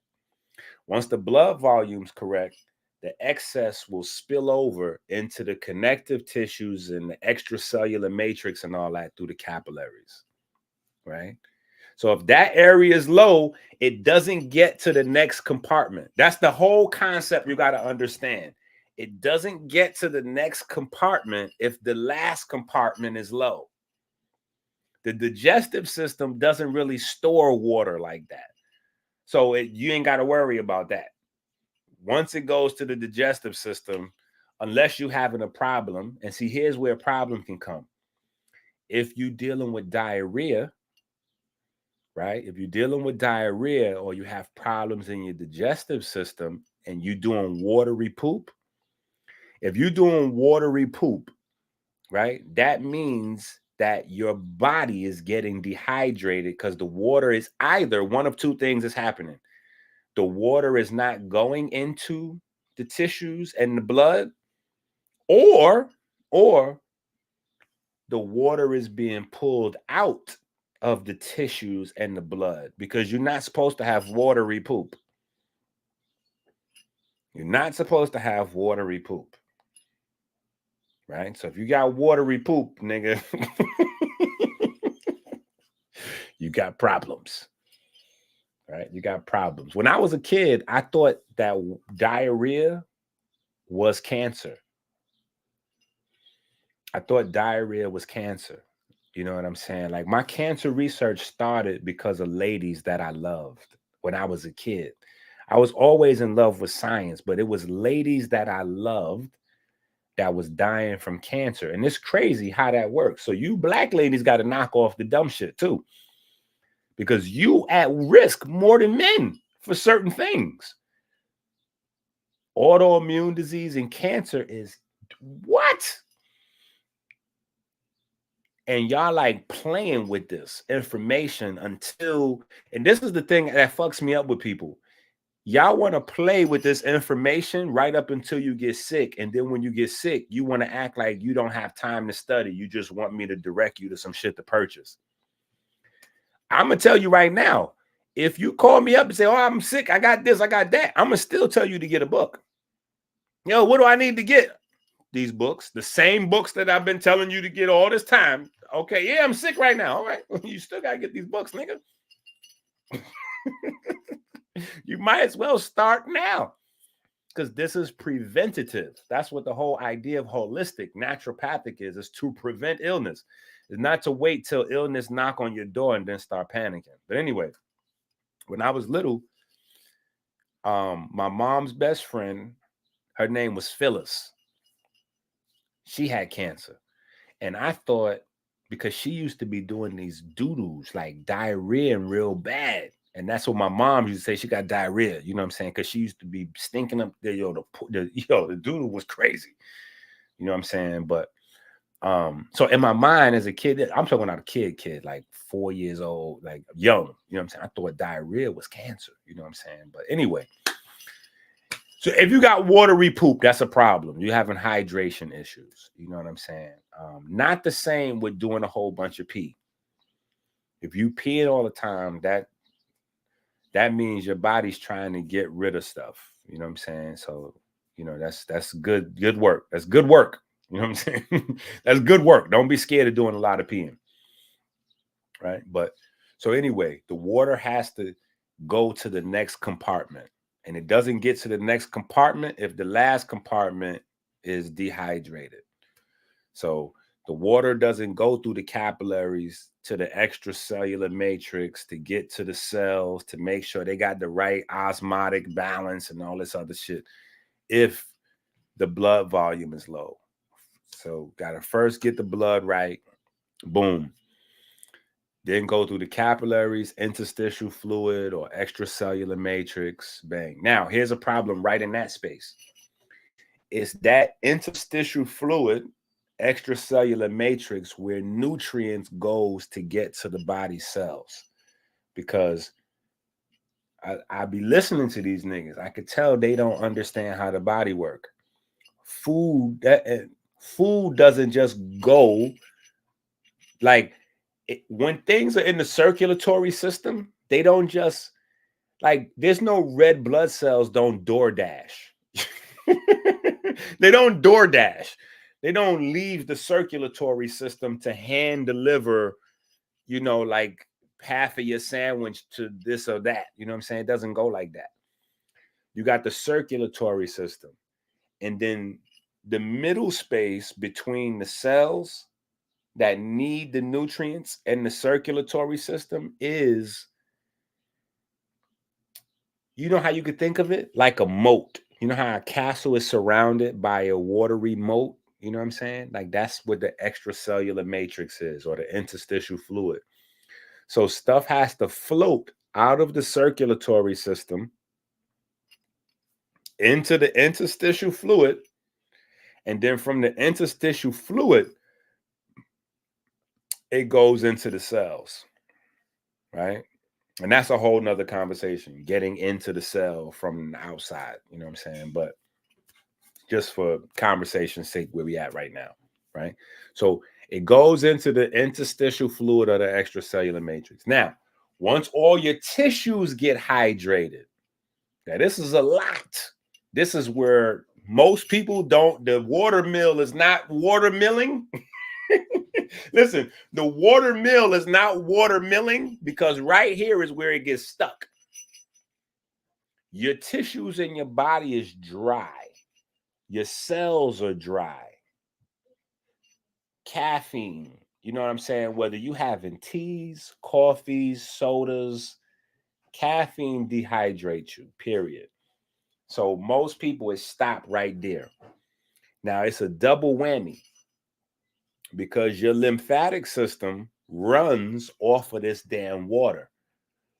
So water is really the thing that's healing your body, but people's dehydrated, so you can't heal. It don't matter if you have the best herbs on earth, the best rattlesnake. Yo, it don't matter if you got raw rattlesnake, or if you're getting that agave from Ali, or if you having bowls of mangoes and sliced bananas and acai berries from Yaki, right?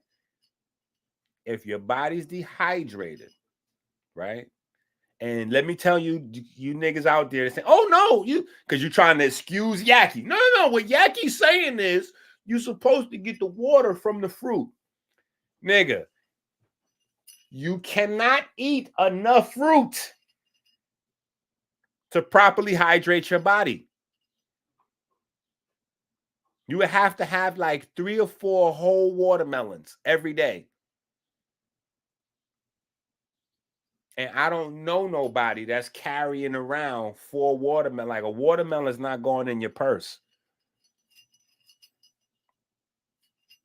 It's just not realistic. And if you exercise, you need more. If it's hot outside, you need more. So I don't know nobody that's carrying around 6, 7 watermelons. Like, that's not realistic. You know what I'm saying? So trust me, it's just lack of knowledge / a little scamming going on. Just a little scamming going on. That's all. Right? Because the problem is these guys are making money from the misinformation. That's where it's called a scam. So I know y'all like, but the brother mean well, he's trying to get people healthy. True. But once you start making money off of misinformation, 2 + 2 = 4. That's called a scam. Especially if you don't even take the time to learn the right information, right? So if the body's dehydrated, the nutrients are not going to get to where they need to go because it's water that carries them there, right? Now, when you get into the cells, if the cells are not properly hydrated, the cells don't have the right osmotic balance. That means things from the outside of the cell cannot flow into the cell, and things from the inside of the cell cannot flow out. The things that's supposed to flow out of the cell are waste, right? This is where cancer and autoimmune disease can pop in, right? Because if the cell, especially if there's inflammation. So if we add inflammation into this picture, it's very easy for a cell to decide to become cancerous, right? Think about how black folks be thinking. Yo, helping niggas out ain't working. I got to take care of my damn self. Your cells is thinking the same thing. Working with all the rest of these cells ain't working. I got to do me. That's a cancer cell, just so you know. When the cell stops thinking of working as a team, that's a tissue. When you got a bunch of cells working together, stuck together, working together, that's a tissue. That's what a tissue is, right? Your glands and organs are made of tissues. So when a cell decides to stop working with his brothers and sisters, that is a cancer cell, right? And there's a lot of things that contribute to that. Dehydration and inflammation are the basic ones, right? So you got to have the right amount of hydration to keep the osmotic balance straight. Osmotic balance straight, things can flow into cells, stuff can come out of cells, right? So now let's assume all those things are straight. You drink some water, it goes to your digestive system, then your circulatory system. From there, it goes into the fascia system, right? The fascia system is where the extracellular matrix or the interstitial fluid is at, right? That's the fascia system. It's in there now. Then it goes into the cells. Now, from the cells, it goes into the lymphatic vessels, right? So it drains into the lymphatic vessels. Now, the lymphatic vessels is a system of filters. A system of filters. And these filters not only filters the water, right? Not only filters the water, but it analyzes what gets caught in the net. So not only does it filter it, it's like your sink filter. You know, you have the sink filter. And when you take the sink filter out to empty it, you can see what's in that joint. So if you got macaroni, whatever, you know, you can see what's in there. You got little strands of onion and all that. Oh, okay. You don't want this to go down your drain. You throw it in the trash, right? Those filters are called lymph nodes. And inside those filters, you have B cells and T cells, right? So that way, it's a catch-all, right? So let me bring it back to the top. You got dendritic cells. Remember I told you about those. Dendritic cells is all over the body running around, tagging up stuff. Like, hey, this don't belong, that don't belong. That dendritic cells is like your mom or your dad, whoever you was raised with.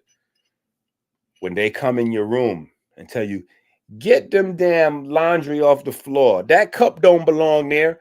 That plate don't belong there. Get that. Those are the dendritic cells. Only thing is, they just pointing out stuff. That's what they do. They point out stuff.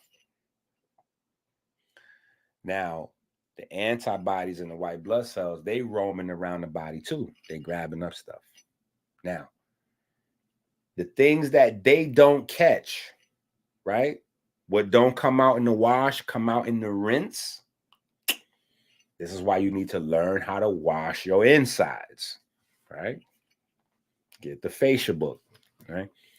The rinse is this water mill, right? I'm going to keep saying it repetitively so it stick in your brain. Digestive system, circulatory system, fascia system, cells, back into the fascia system. Now it goes into the lymphatic vessels. From the lymphatic vessels, it goes to the lymph nodes.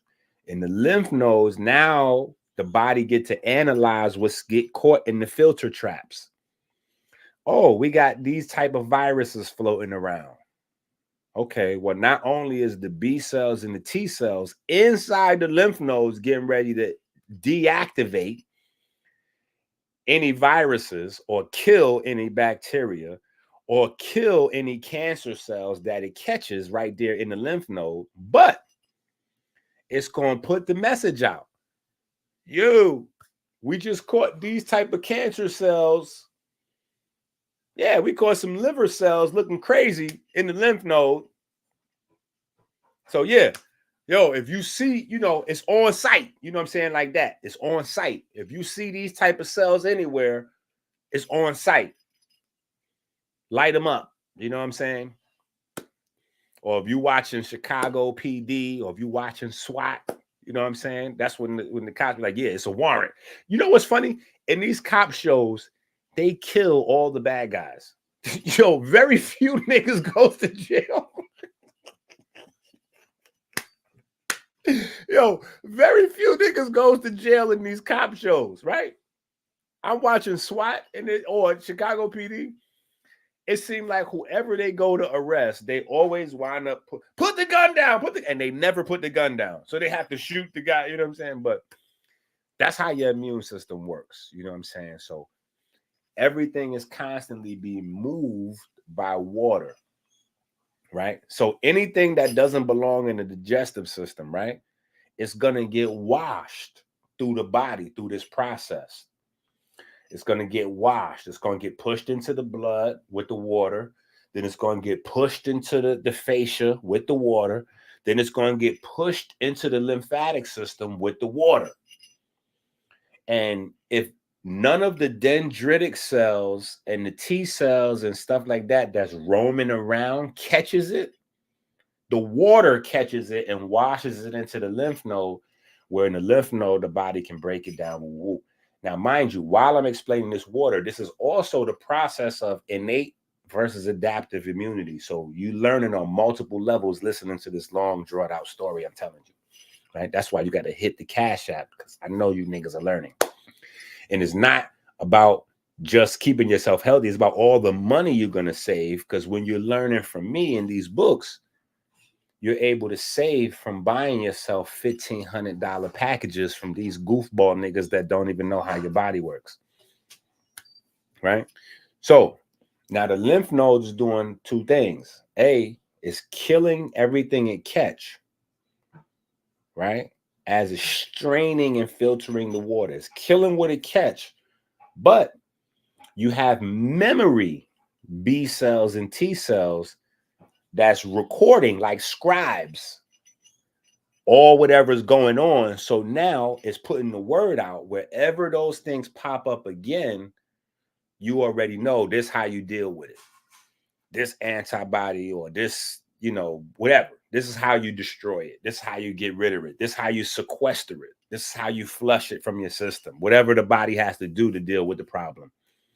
Now, as the water is filtered through the lymphatic system, filtered through the lymph nodes, guess what? It comes back up here through the subclavicle vessels and gets dumped back into the bloodstream again to cycle back through again.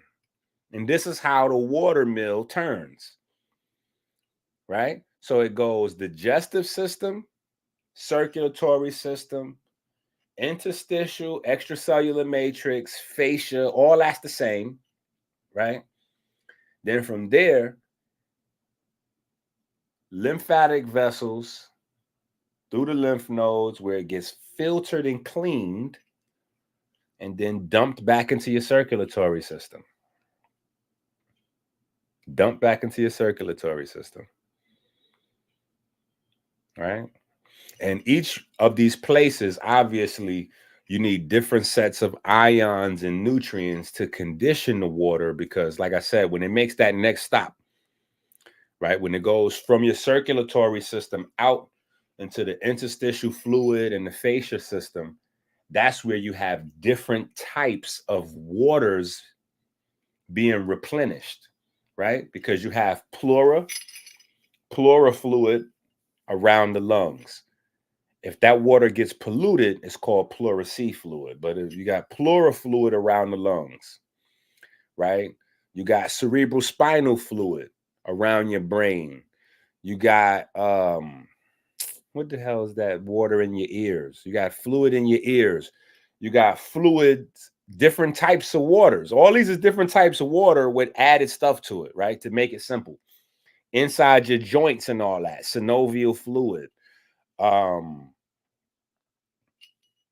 You got different types of fluid everywhere. And the basis of all these different things is water.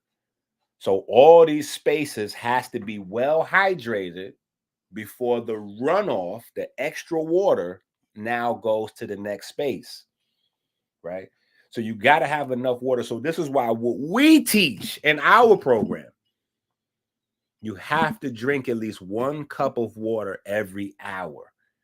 And this is why I tell people, yes, you can drink more if you miss some. Like, for instance, if you wake up at 8 o'clock and you don't drink no water till 12 o'clock, so you get a big, you get a big cup of water, which is 4 cups. So you're going to drink 4 cups all at once because you missed 4 hours where you should have had a cup every hour, right?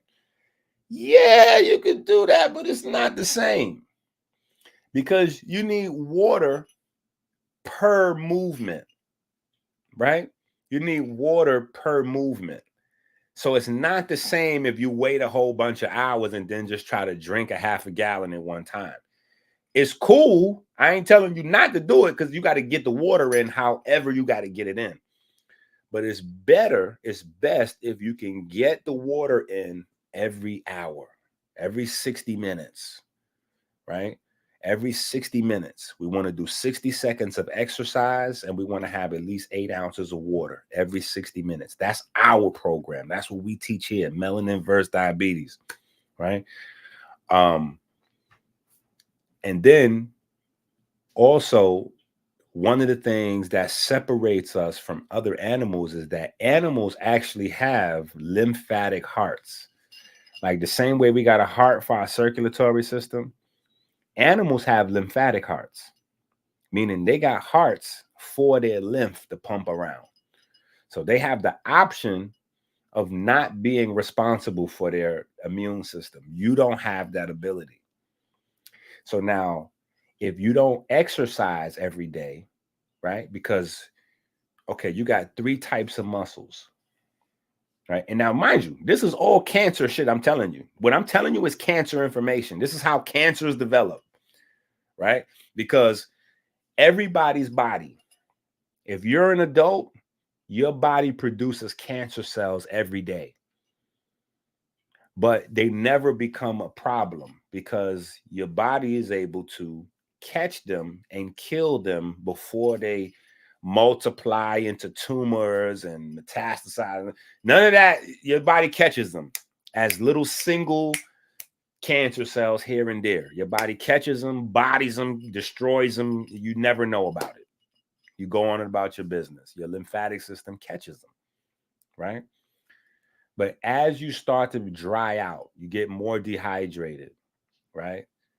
As you start to exercise less, because now here's where the exercise component comes in. Now, mind you, I ain't tell you nothing about no damn herbs, rattlesnake, agave, none, no products yet.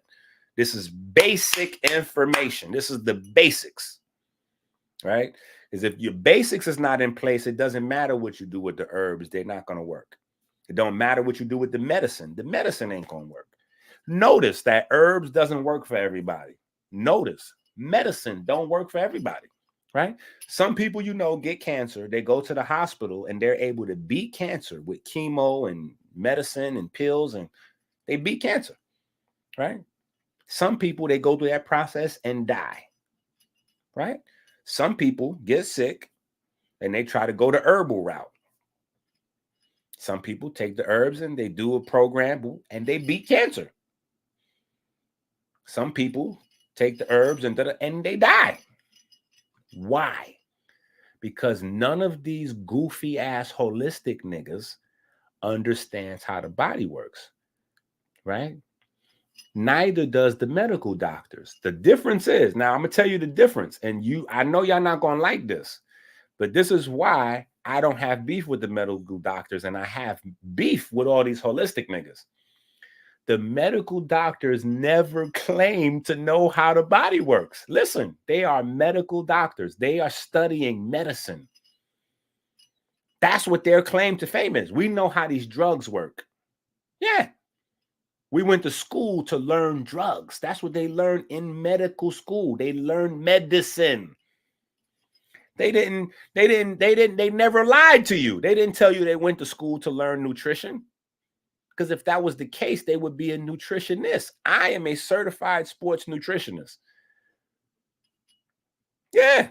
So I went somewhere to learn nutrition.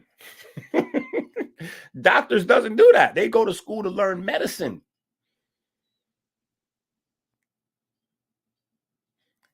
They didn't learn about diets in medical school. If they did, they would be a dietitian. See, that's what a dietitian does. That's why there's a thing called a dietitian. Dietitians learn how to balance the diet and this, that, and other. Doctors don't do that. MDs learn medicine. So they never lie to you. You come to them with a problem, they're going to hook you up with a medicine. Because that's what they learn. That's what they study. That's what they get the big bucks for. Medicine. These holistic niggas is telling you that they know how the body works, and they don't. That's the fraud. That's a lie. That is a misrepresentation. That is a problem. That's a problem. And the uneducated person at home doesn't know how to tell the difference. So that's why I can look and discern and be like, oh, well, no, medicine is good if it's applied the right way. Surgical doctors, shit, we need surgeons. Hell yeah, surgery is good when applied the right way. Herbs are great when applied the right way. But we got to understand the basics of how the body works in order to figure out what we need at what time or how to combine that shit up. We might need all kinds of, we might need all kinds of approaches to, to get the job done. Right? So you have 3 types of muscle tissue.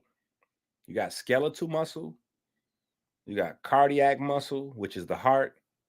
And then you got smooth muscle. Smooth muscle is important to understand because your blood vessels and your lymphatic vessels is made out of smooth muscles, right? But you're not accountable for your circulatory system, meaning your body will do that for you. If you lay down and do nothing, your body gonna handle that for you. Your body is not going to handle for you your lymphatic system. You're responsible for that. So if you're not exercising, guess what?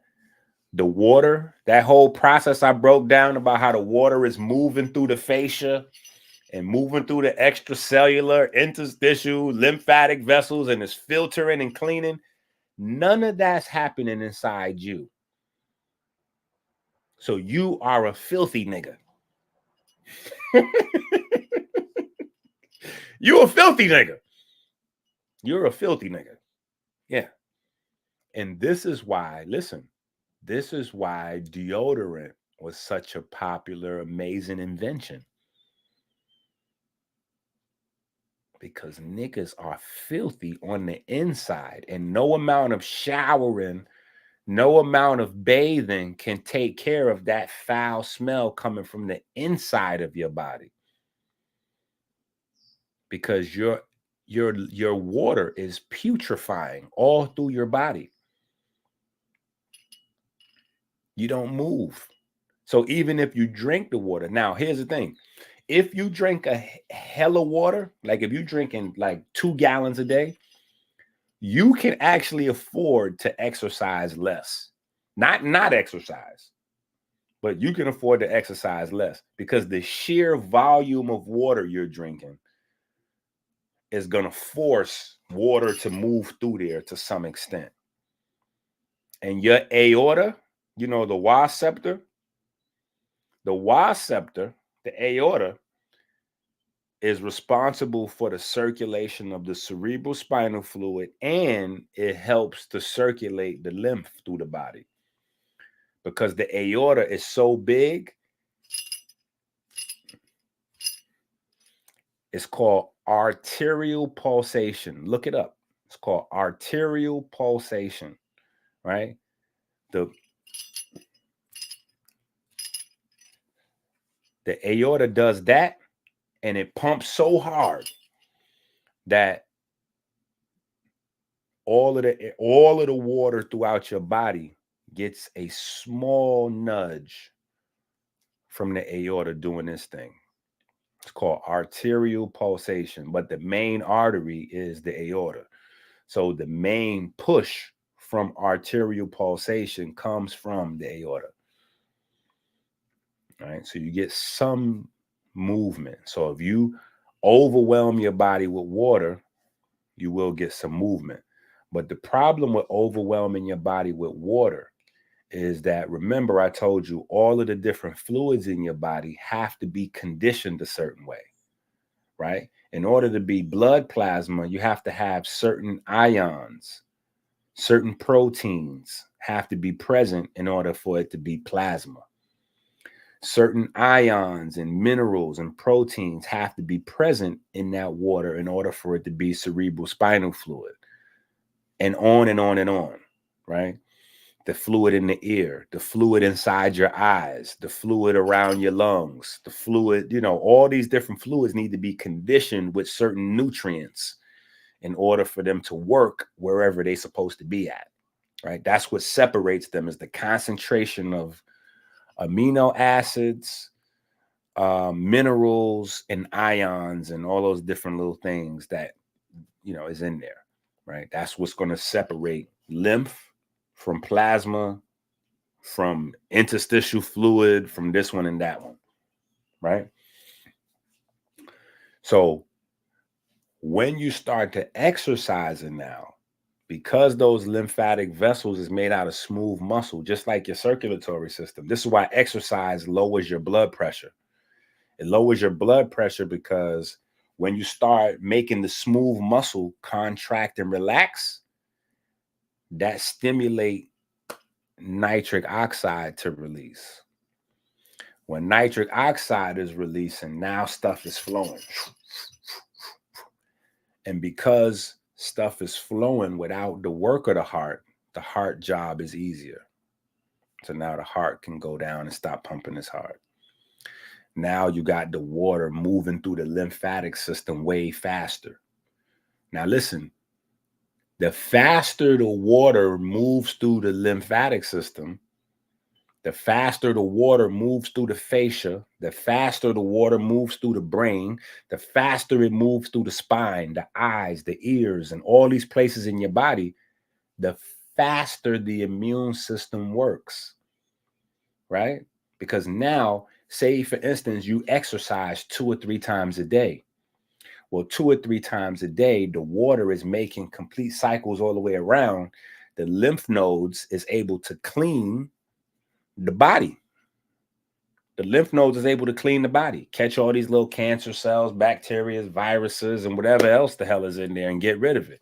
Now, you goofy niggas is going to listen to KT and some of these other niggas that don't know how the body works and tell you to drink urine. Because guess what? The filters, all these lymph nodes that catches the cancer cells and catch the bacteria and catch the toxins, well, guess where they enters? They empty the filter. They empty the filter in the bladder. They empty the filter in the bladder and let the clean water keep circulating, and the gunk, all of the stuff that's dirty and the bacteria and the cancer cells and all that, it gets dumped in the bladder so you could get rid of that in the urine. And you dumb niggas is letting these goofy niggas tell you to drink the urine. So now what did you do? You just totally slapped God in the face.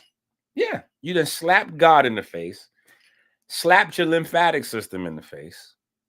Yeah. Because your dumb ass is drinking urine.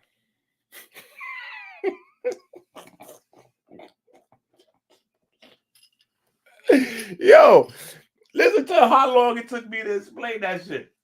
So all that whole process, you done moved the water through the digestive system, through the circulatory system, through all the connective tissues, brain, this, that, the eyes.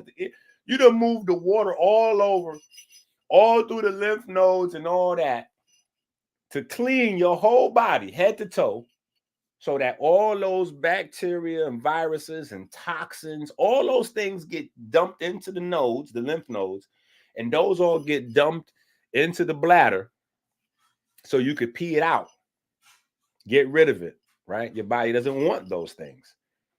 Well, your body then got rid of it, and here you go, capturing it and putting it back in. So the cancer cells your body getting rid of, the toxic chemicals, the viruses, the bacteria that your body decided to get rid of through the lymphatic system, your dumb ass to listen to these niggas told you to drink it and put it back in. Now, who does that benefit? Let me tell you who that benefits. That benefits a herbal salesman. Why? Because your fear is what's driving you to purchase these $1,000 and $2,000 herbal packages. Yes. So if I can keep your ass sick, just like the pharmaceutical companies want you to keep eating McDonald's and this, that, and other. The herbal niggas want you to keep drinking fucking urine.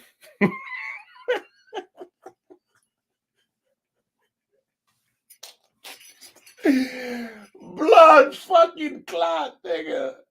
What? It ain't no fun when the rabbit got the gun, you heard?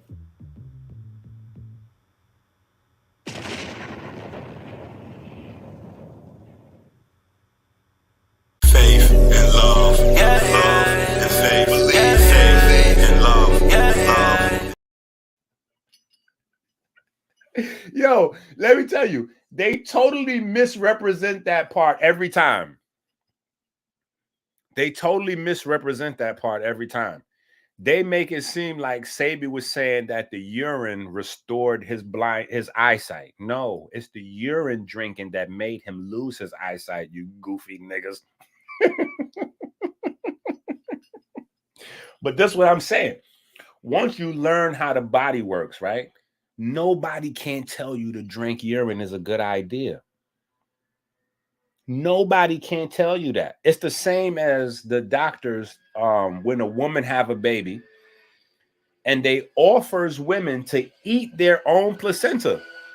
They're like, no, you should eat the placenta. It's good for you. It's nutritious. What? It ain't good for me. It's nothing inside that placenta that I don't already have. It's literally my placenta. So if my body is short on vitamin A, my placenta going to be short on vitamin A.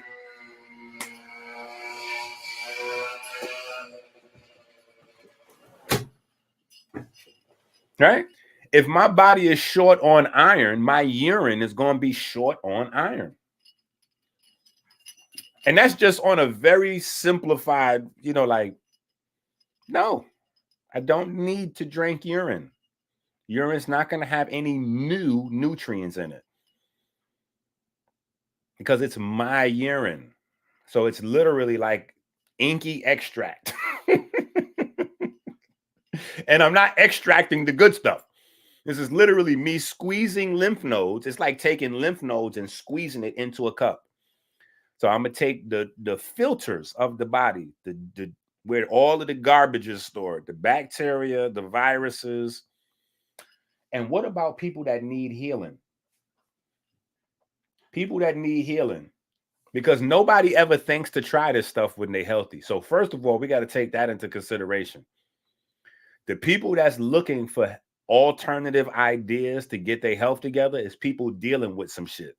So you already dealing with an infection of some kind, whether it's a cold, the STD, whatever. You already dealing with cancer. You already dealing with diabetes. You already dealing with autoimmune disease, right? And you like, oh man, maybe if I drink some urine. Wait, what? Nigga, no. No, nigga.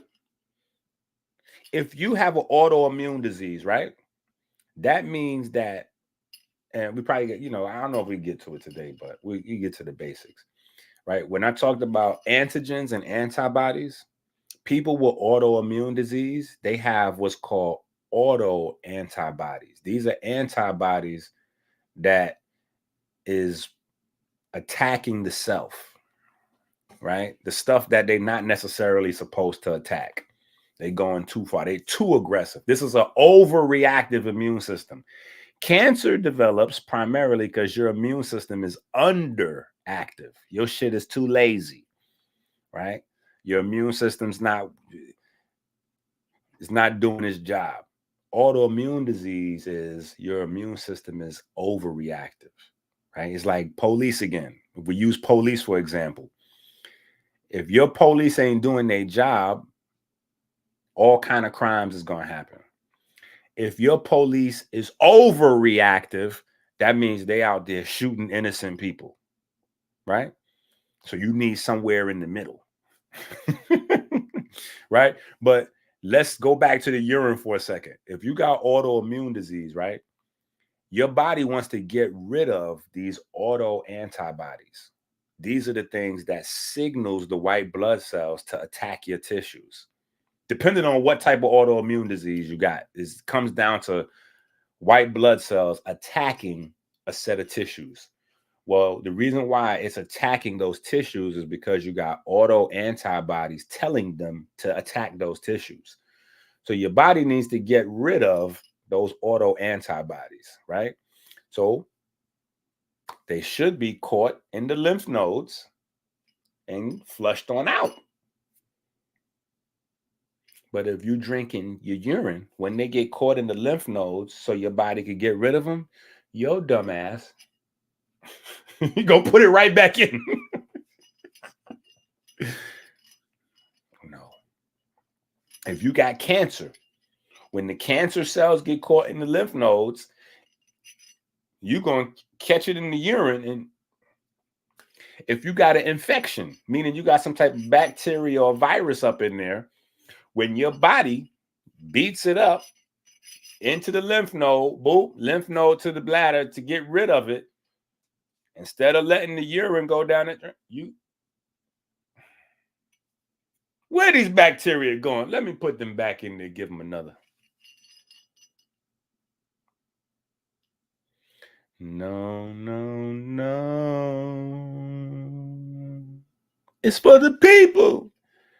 You don't love me, and I know not. That's what your body is saying. When you start drinking urine, trust me, when you start drinking urine, this is what your body is thinking to you, right? Yeah, this is what your body is thinking. Because your body going through all this hard work to get rid of these toxins and bad cells and bacteria and viruses and all that.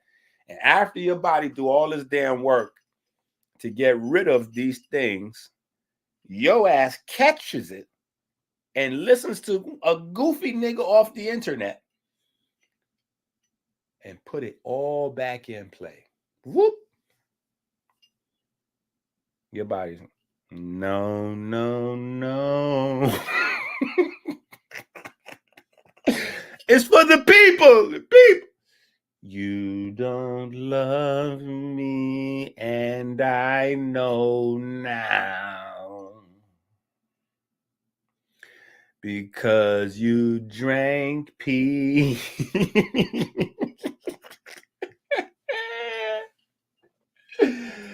Oh, shit. So hopefully you got this. You got it now. Hopefully y'all learning now how this works. Water is the immune system.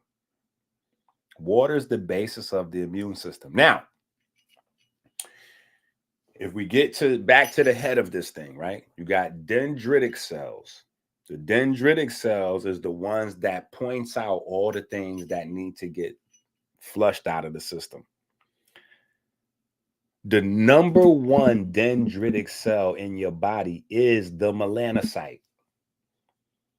That's yet another reason why it's called melanin versus diabetes. Diabetes is the foundation of all these diseases, and melanin is the foundation of all the curing, all the reversals that needs to happen.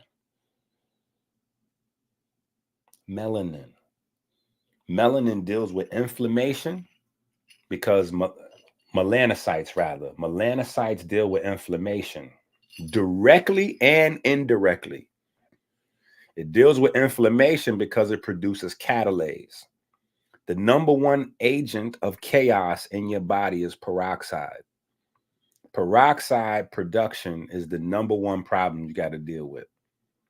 You can't deal with peroxide unless you take care of your melanocytes. Melanocytes is the main ones that produces catalase. Catalase is an enzyme that turns peroxide into oxygen and water. See, this is why everything in your body is based on producing more water. This is why we have a book. Look. See, this is why you got to learn this shit. I'm trying to tell y'all. This is why we have a book called Mitochondria Water, right? Because mitochondria produce water over 100 gallons a day. Over 100 gallons a day. Your body needs massive amounts of water. Think about this. Every one of the cells, you got trillions of cells. All them cells is made out of water, right? Then to add to that, you got trillions of bacteria. The bacteria is also made out of water. A bacteria is just a cell. That's all a bacteria is. All that microbiome shit, all them things is water. Them things is water. That's why I'm saying people like, yo, your name is EnQi, but you're not teaching the Sumerian information. Yo, you're not teaching about the water. I'm like, that's because you niggas are still in kindergarten. You don't understand that when I'm talking about cells, I'm talking about water. When I'm talking about a microbiome, I'm talking about water.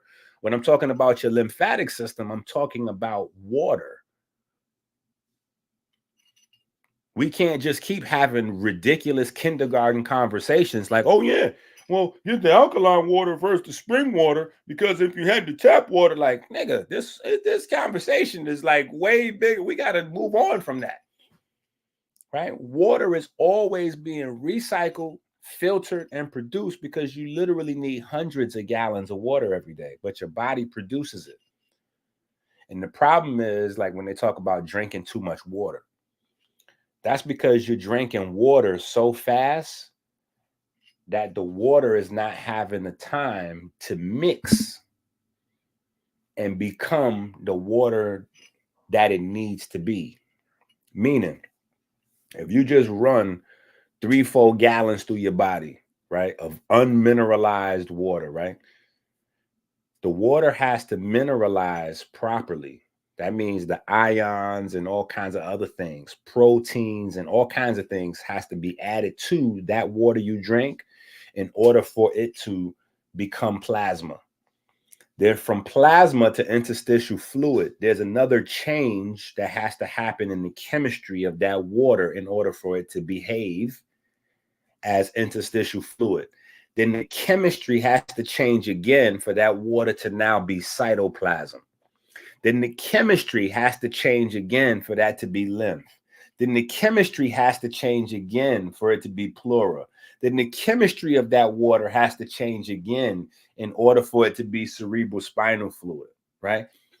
This is where your nutrients and herbs and all kinds of other shit comes in. You know what I'm saying? Like, but it's all water, right? And so your main source of inflammation is H2O2. Hydrogen peroxide, right? H2O2. Catalase melanocytes produces, which turns the H2O2 back into H2O and oxygen. Now, that single oxygen has to do something or it's going to become problematic also. You know what I'm saying? But so there's more chemistry got to happen. But the main source of inflammation your body deal with is peroxide. That's set. In comedic science, that's how that would be discussed, right? Peroxide would be discussed as set, right? Chaos. That is the agent of chaos in your body. So when they're talking about inflammation, you know, niggas that don't know, they talk, yo, it's inflammation right there. You got inflammation all through your body. That means peroxide. That's what's actually happening. And the reason why you have inflammation is because you don't have enough melanocyte activity. Because if you have more melanocyte activity, you will have more catalase being produced. So it's the same with sodium. It's not that you're eating too much sodium, it's that you're not eating enough potassium. It's not that your body's producing too much peroxide, it's that your body is not producing enough catalase. Right? And so when we're younger, when we're children, you got a bunch of this. It's not that you don't have the peroxide being produced, it's that your melanocytes on fleek. And eumelanin works better than pheomelanin. Eumelanin produces a lot more catalase than pheomelanin does. But people who are pheomelanin dominant, right? White folks, Drake, our light-skinned brothers, our Chris Browns, right? You got the light-skinned people that's light-skinned with freckles and all that.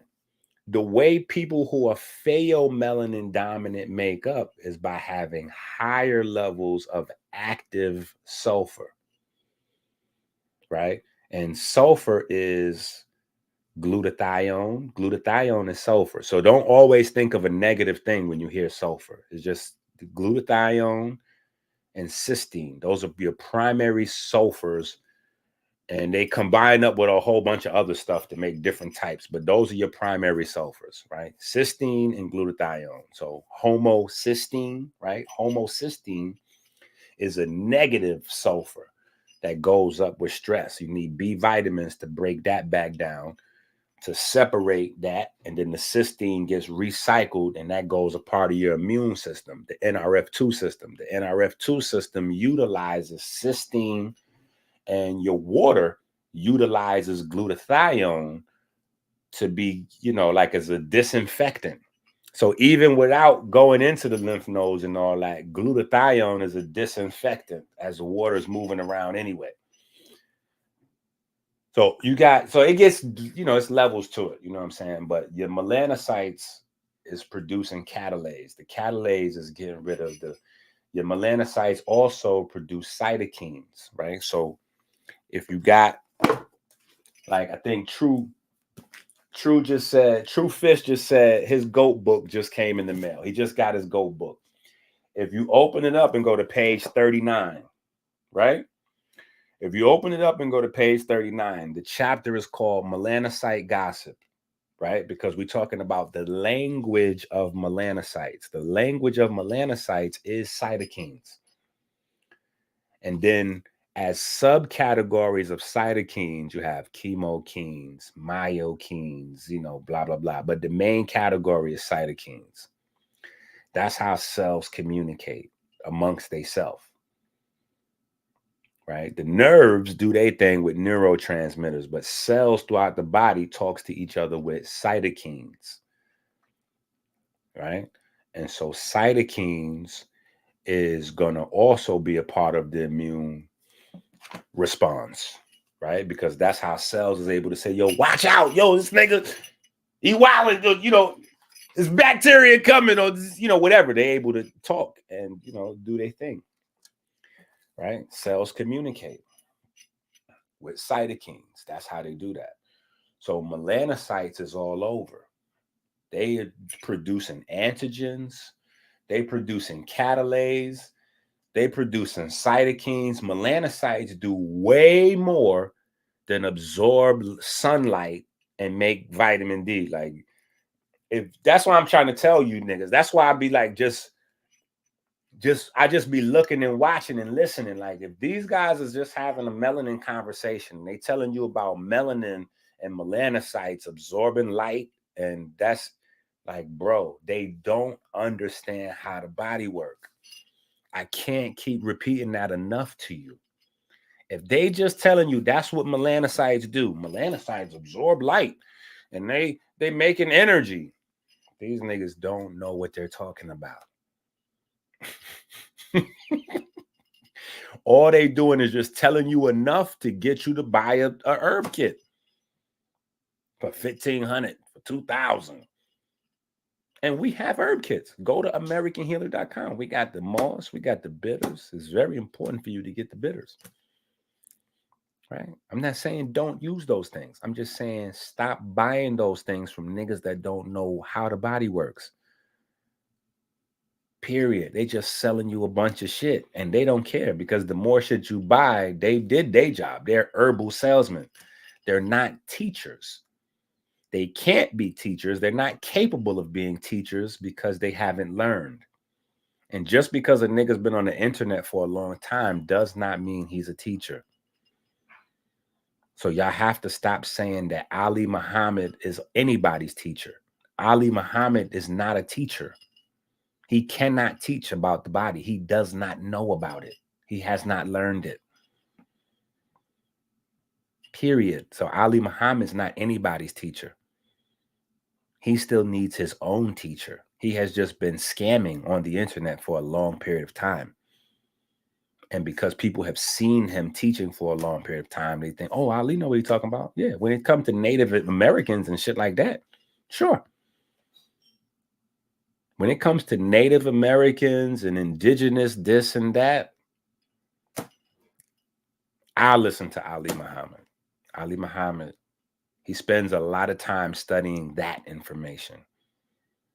When it comes to biochemistry, he's dangerous. Don't keep allowing people to grab your trust by talking about one thing and then telling you some other shit. Just because you study one thing doesn't mean you know something else. Because it takes a lot of time to stay up to date with how the body works. The information is constantly coming out and being updated. So you really got to just spend your time only on this. You can't be doing Native American classes on Monday, financial classes on Tuesday, Black Power classes on Wednesday, Moorish classes on Thursday, and then you're gonna squeeze in a health class on Friday. No, nigga.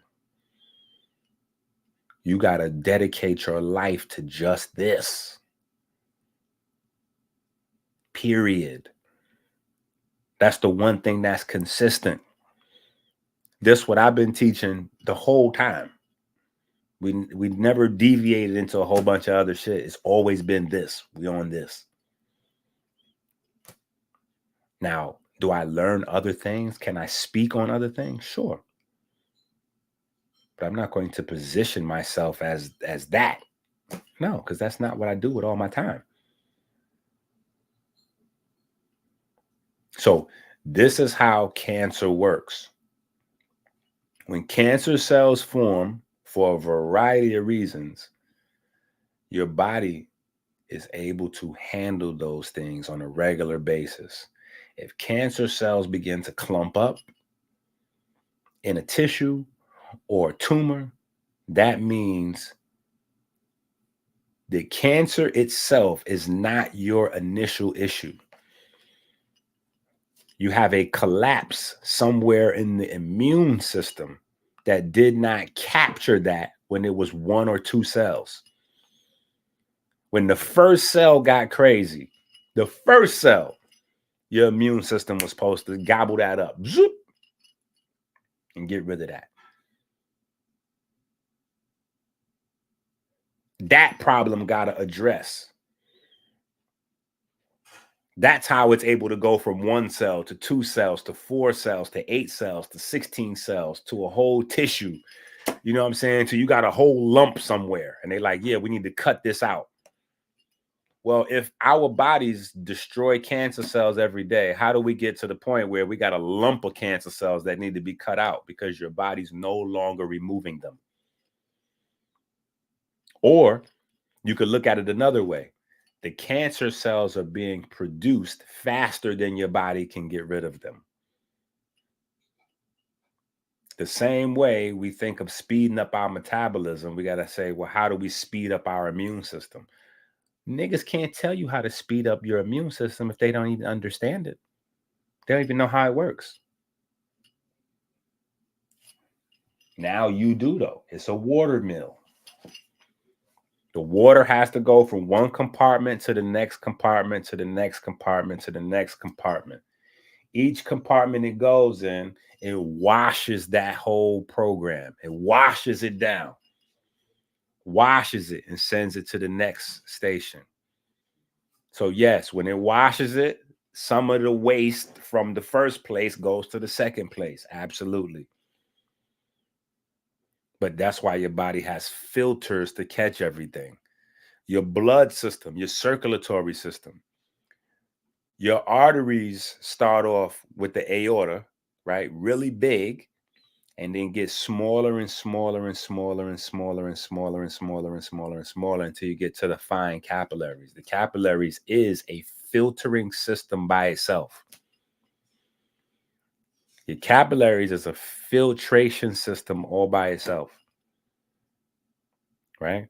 So you have these filtration, like your body is one big water mill with filters, right? And the ultimate filters are the lymph nodes, right? The spleen, right? The kidney, right? So we have other conversations to continue to have, but just you got to get the basics. Now, where is this other book? Hold on. It's a book floating around here that I did. It's called the Allergy Book. It's a very thin book, but in that book, it talks about the thymus. Right? It's 2 books that's important to this conversation. Right? 2 books. One is Melanin versus Diabetes, book 2. You're going to come to find out that you can't really get around these early books. So it's that book, And then, damn, where's this other book at? Probably on my bed. But the allergy book. Damn, what I did with that allergy book? Right? In this book, we talk about neurotransmitters, but we also focus a large portion of the book on bone marrow. Right? Bone marrow and neurotransmitters in that book. In the allergy book, we talk about antibodies, but we also talk about your thymus, right? Because when we talk about T cells and B cells, right? T cells and B cells are the primary movers and shakers when it comes to the immune system outside of melanocytes. Melanocytes is the number one, tip of the spear.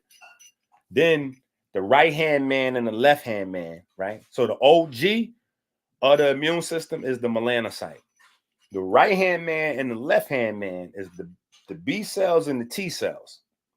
That's why the children's books that I got is one story to teach about how the melanocytes work with the B cells and the T cells.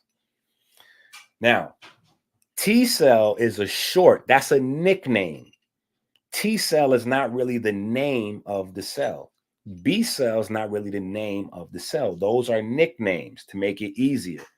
The T cell is really thymus cells, right? Listen, thymus cells. So now, if we want to have healthy T cells, right? Healthy thymus cells, then what we need to do? We need to figure out how to take care of the thymus. Well, inside the allergy book breaks down step by step how you need to make sure to take care of your thymus so that you produce healthy T cells.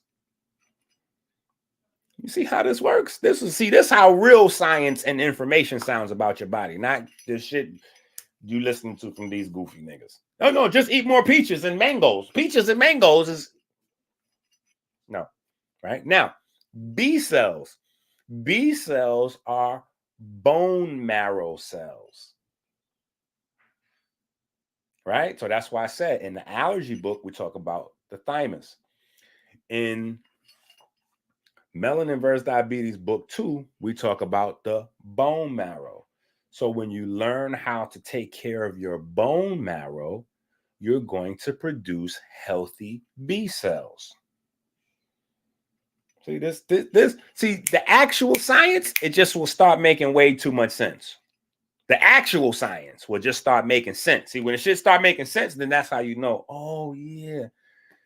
So we got the lymph and we got the B cells and the T cells. The T cells come from the thymus and the B cells come from the bone marrow.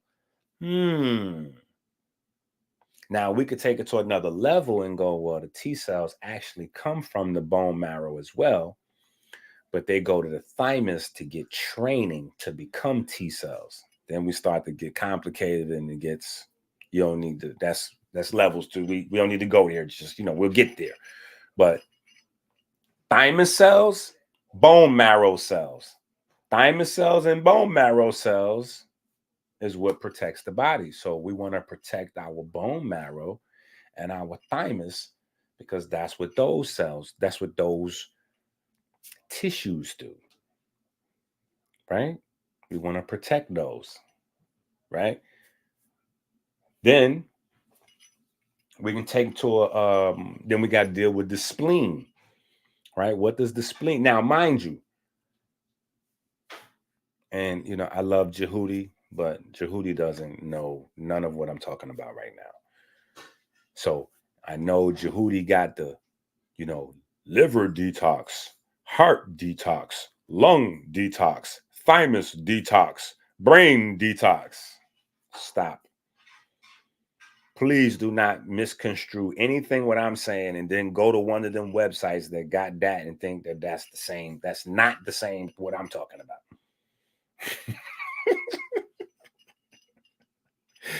That's called shortcut shit. And that ain't gonna cut it. And I'm not saying your shortcut. I'm saying instead of these people learning these things, they just threw shit together for you, right? To catch you in your unknowing state, right? So no, you have to learn what these things do, right? And so what the spleen does, the spleen functions like a large lymph node, right? Like a large lymph node to help tune up all these cells and all that. Right. So you got to know how the spleen work. Right. But you got to know all these little things. Right. And the kidney is not a part of the immune system. The kidney looks like lymph nodes because your body uses, and this is where masonry comes into play. Right. This is how they taught it back in comedic science. They realize in the body, right? And I guess we're not going to continue forever. It's already 4 hours and nobody sent no cash apps. Where's the cash apps? Y'all ain't hit the like on the video, the thumbs up. I guess I'm just entertainment for you niggas. If you learn something, hit the like button, send me some cash apps, right? Go to Amazon and order you some books, right? We got to make this make sense, right?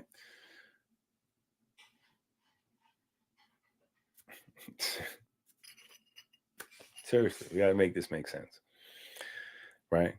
But yeah, it's 4 hours.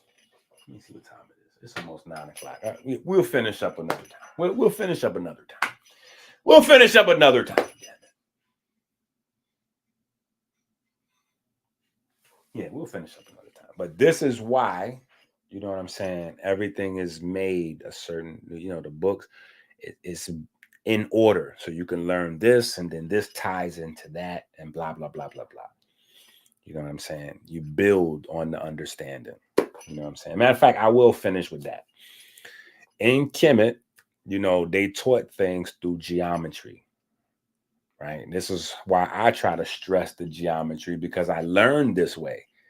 So it's easiest to teach this way, right? Form denotes function. Form denotes function. So the shape of a thing determines how the energy inside of that thing will move around.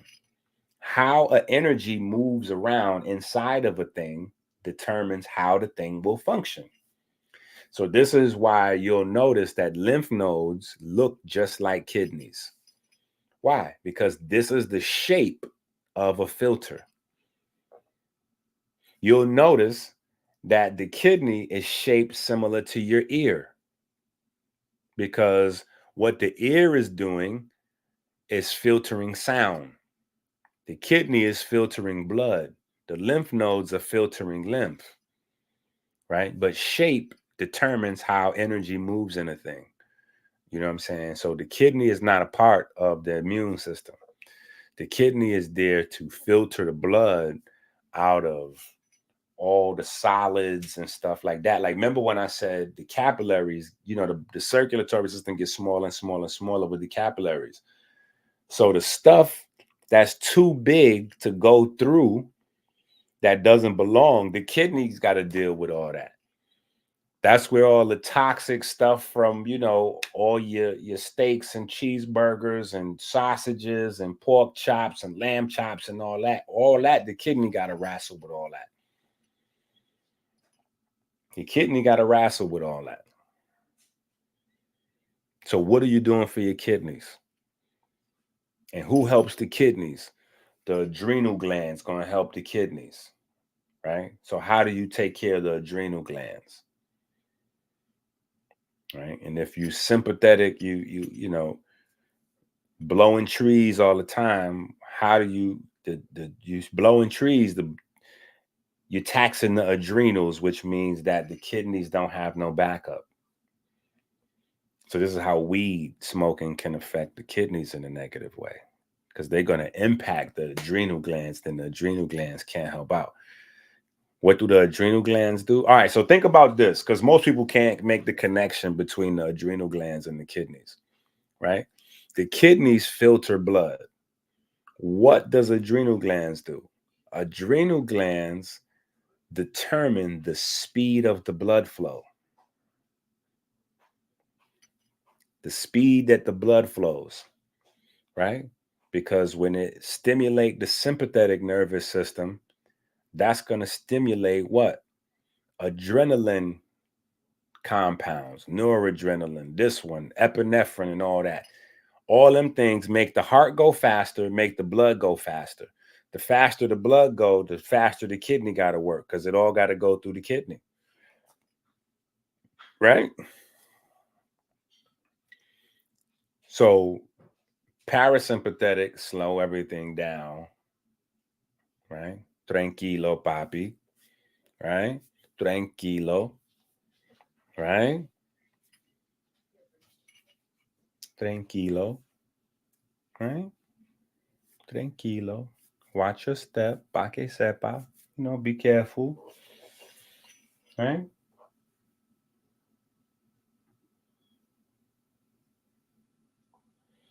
And hit the Cash App.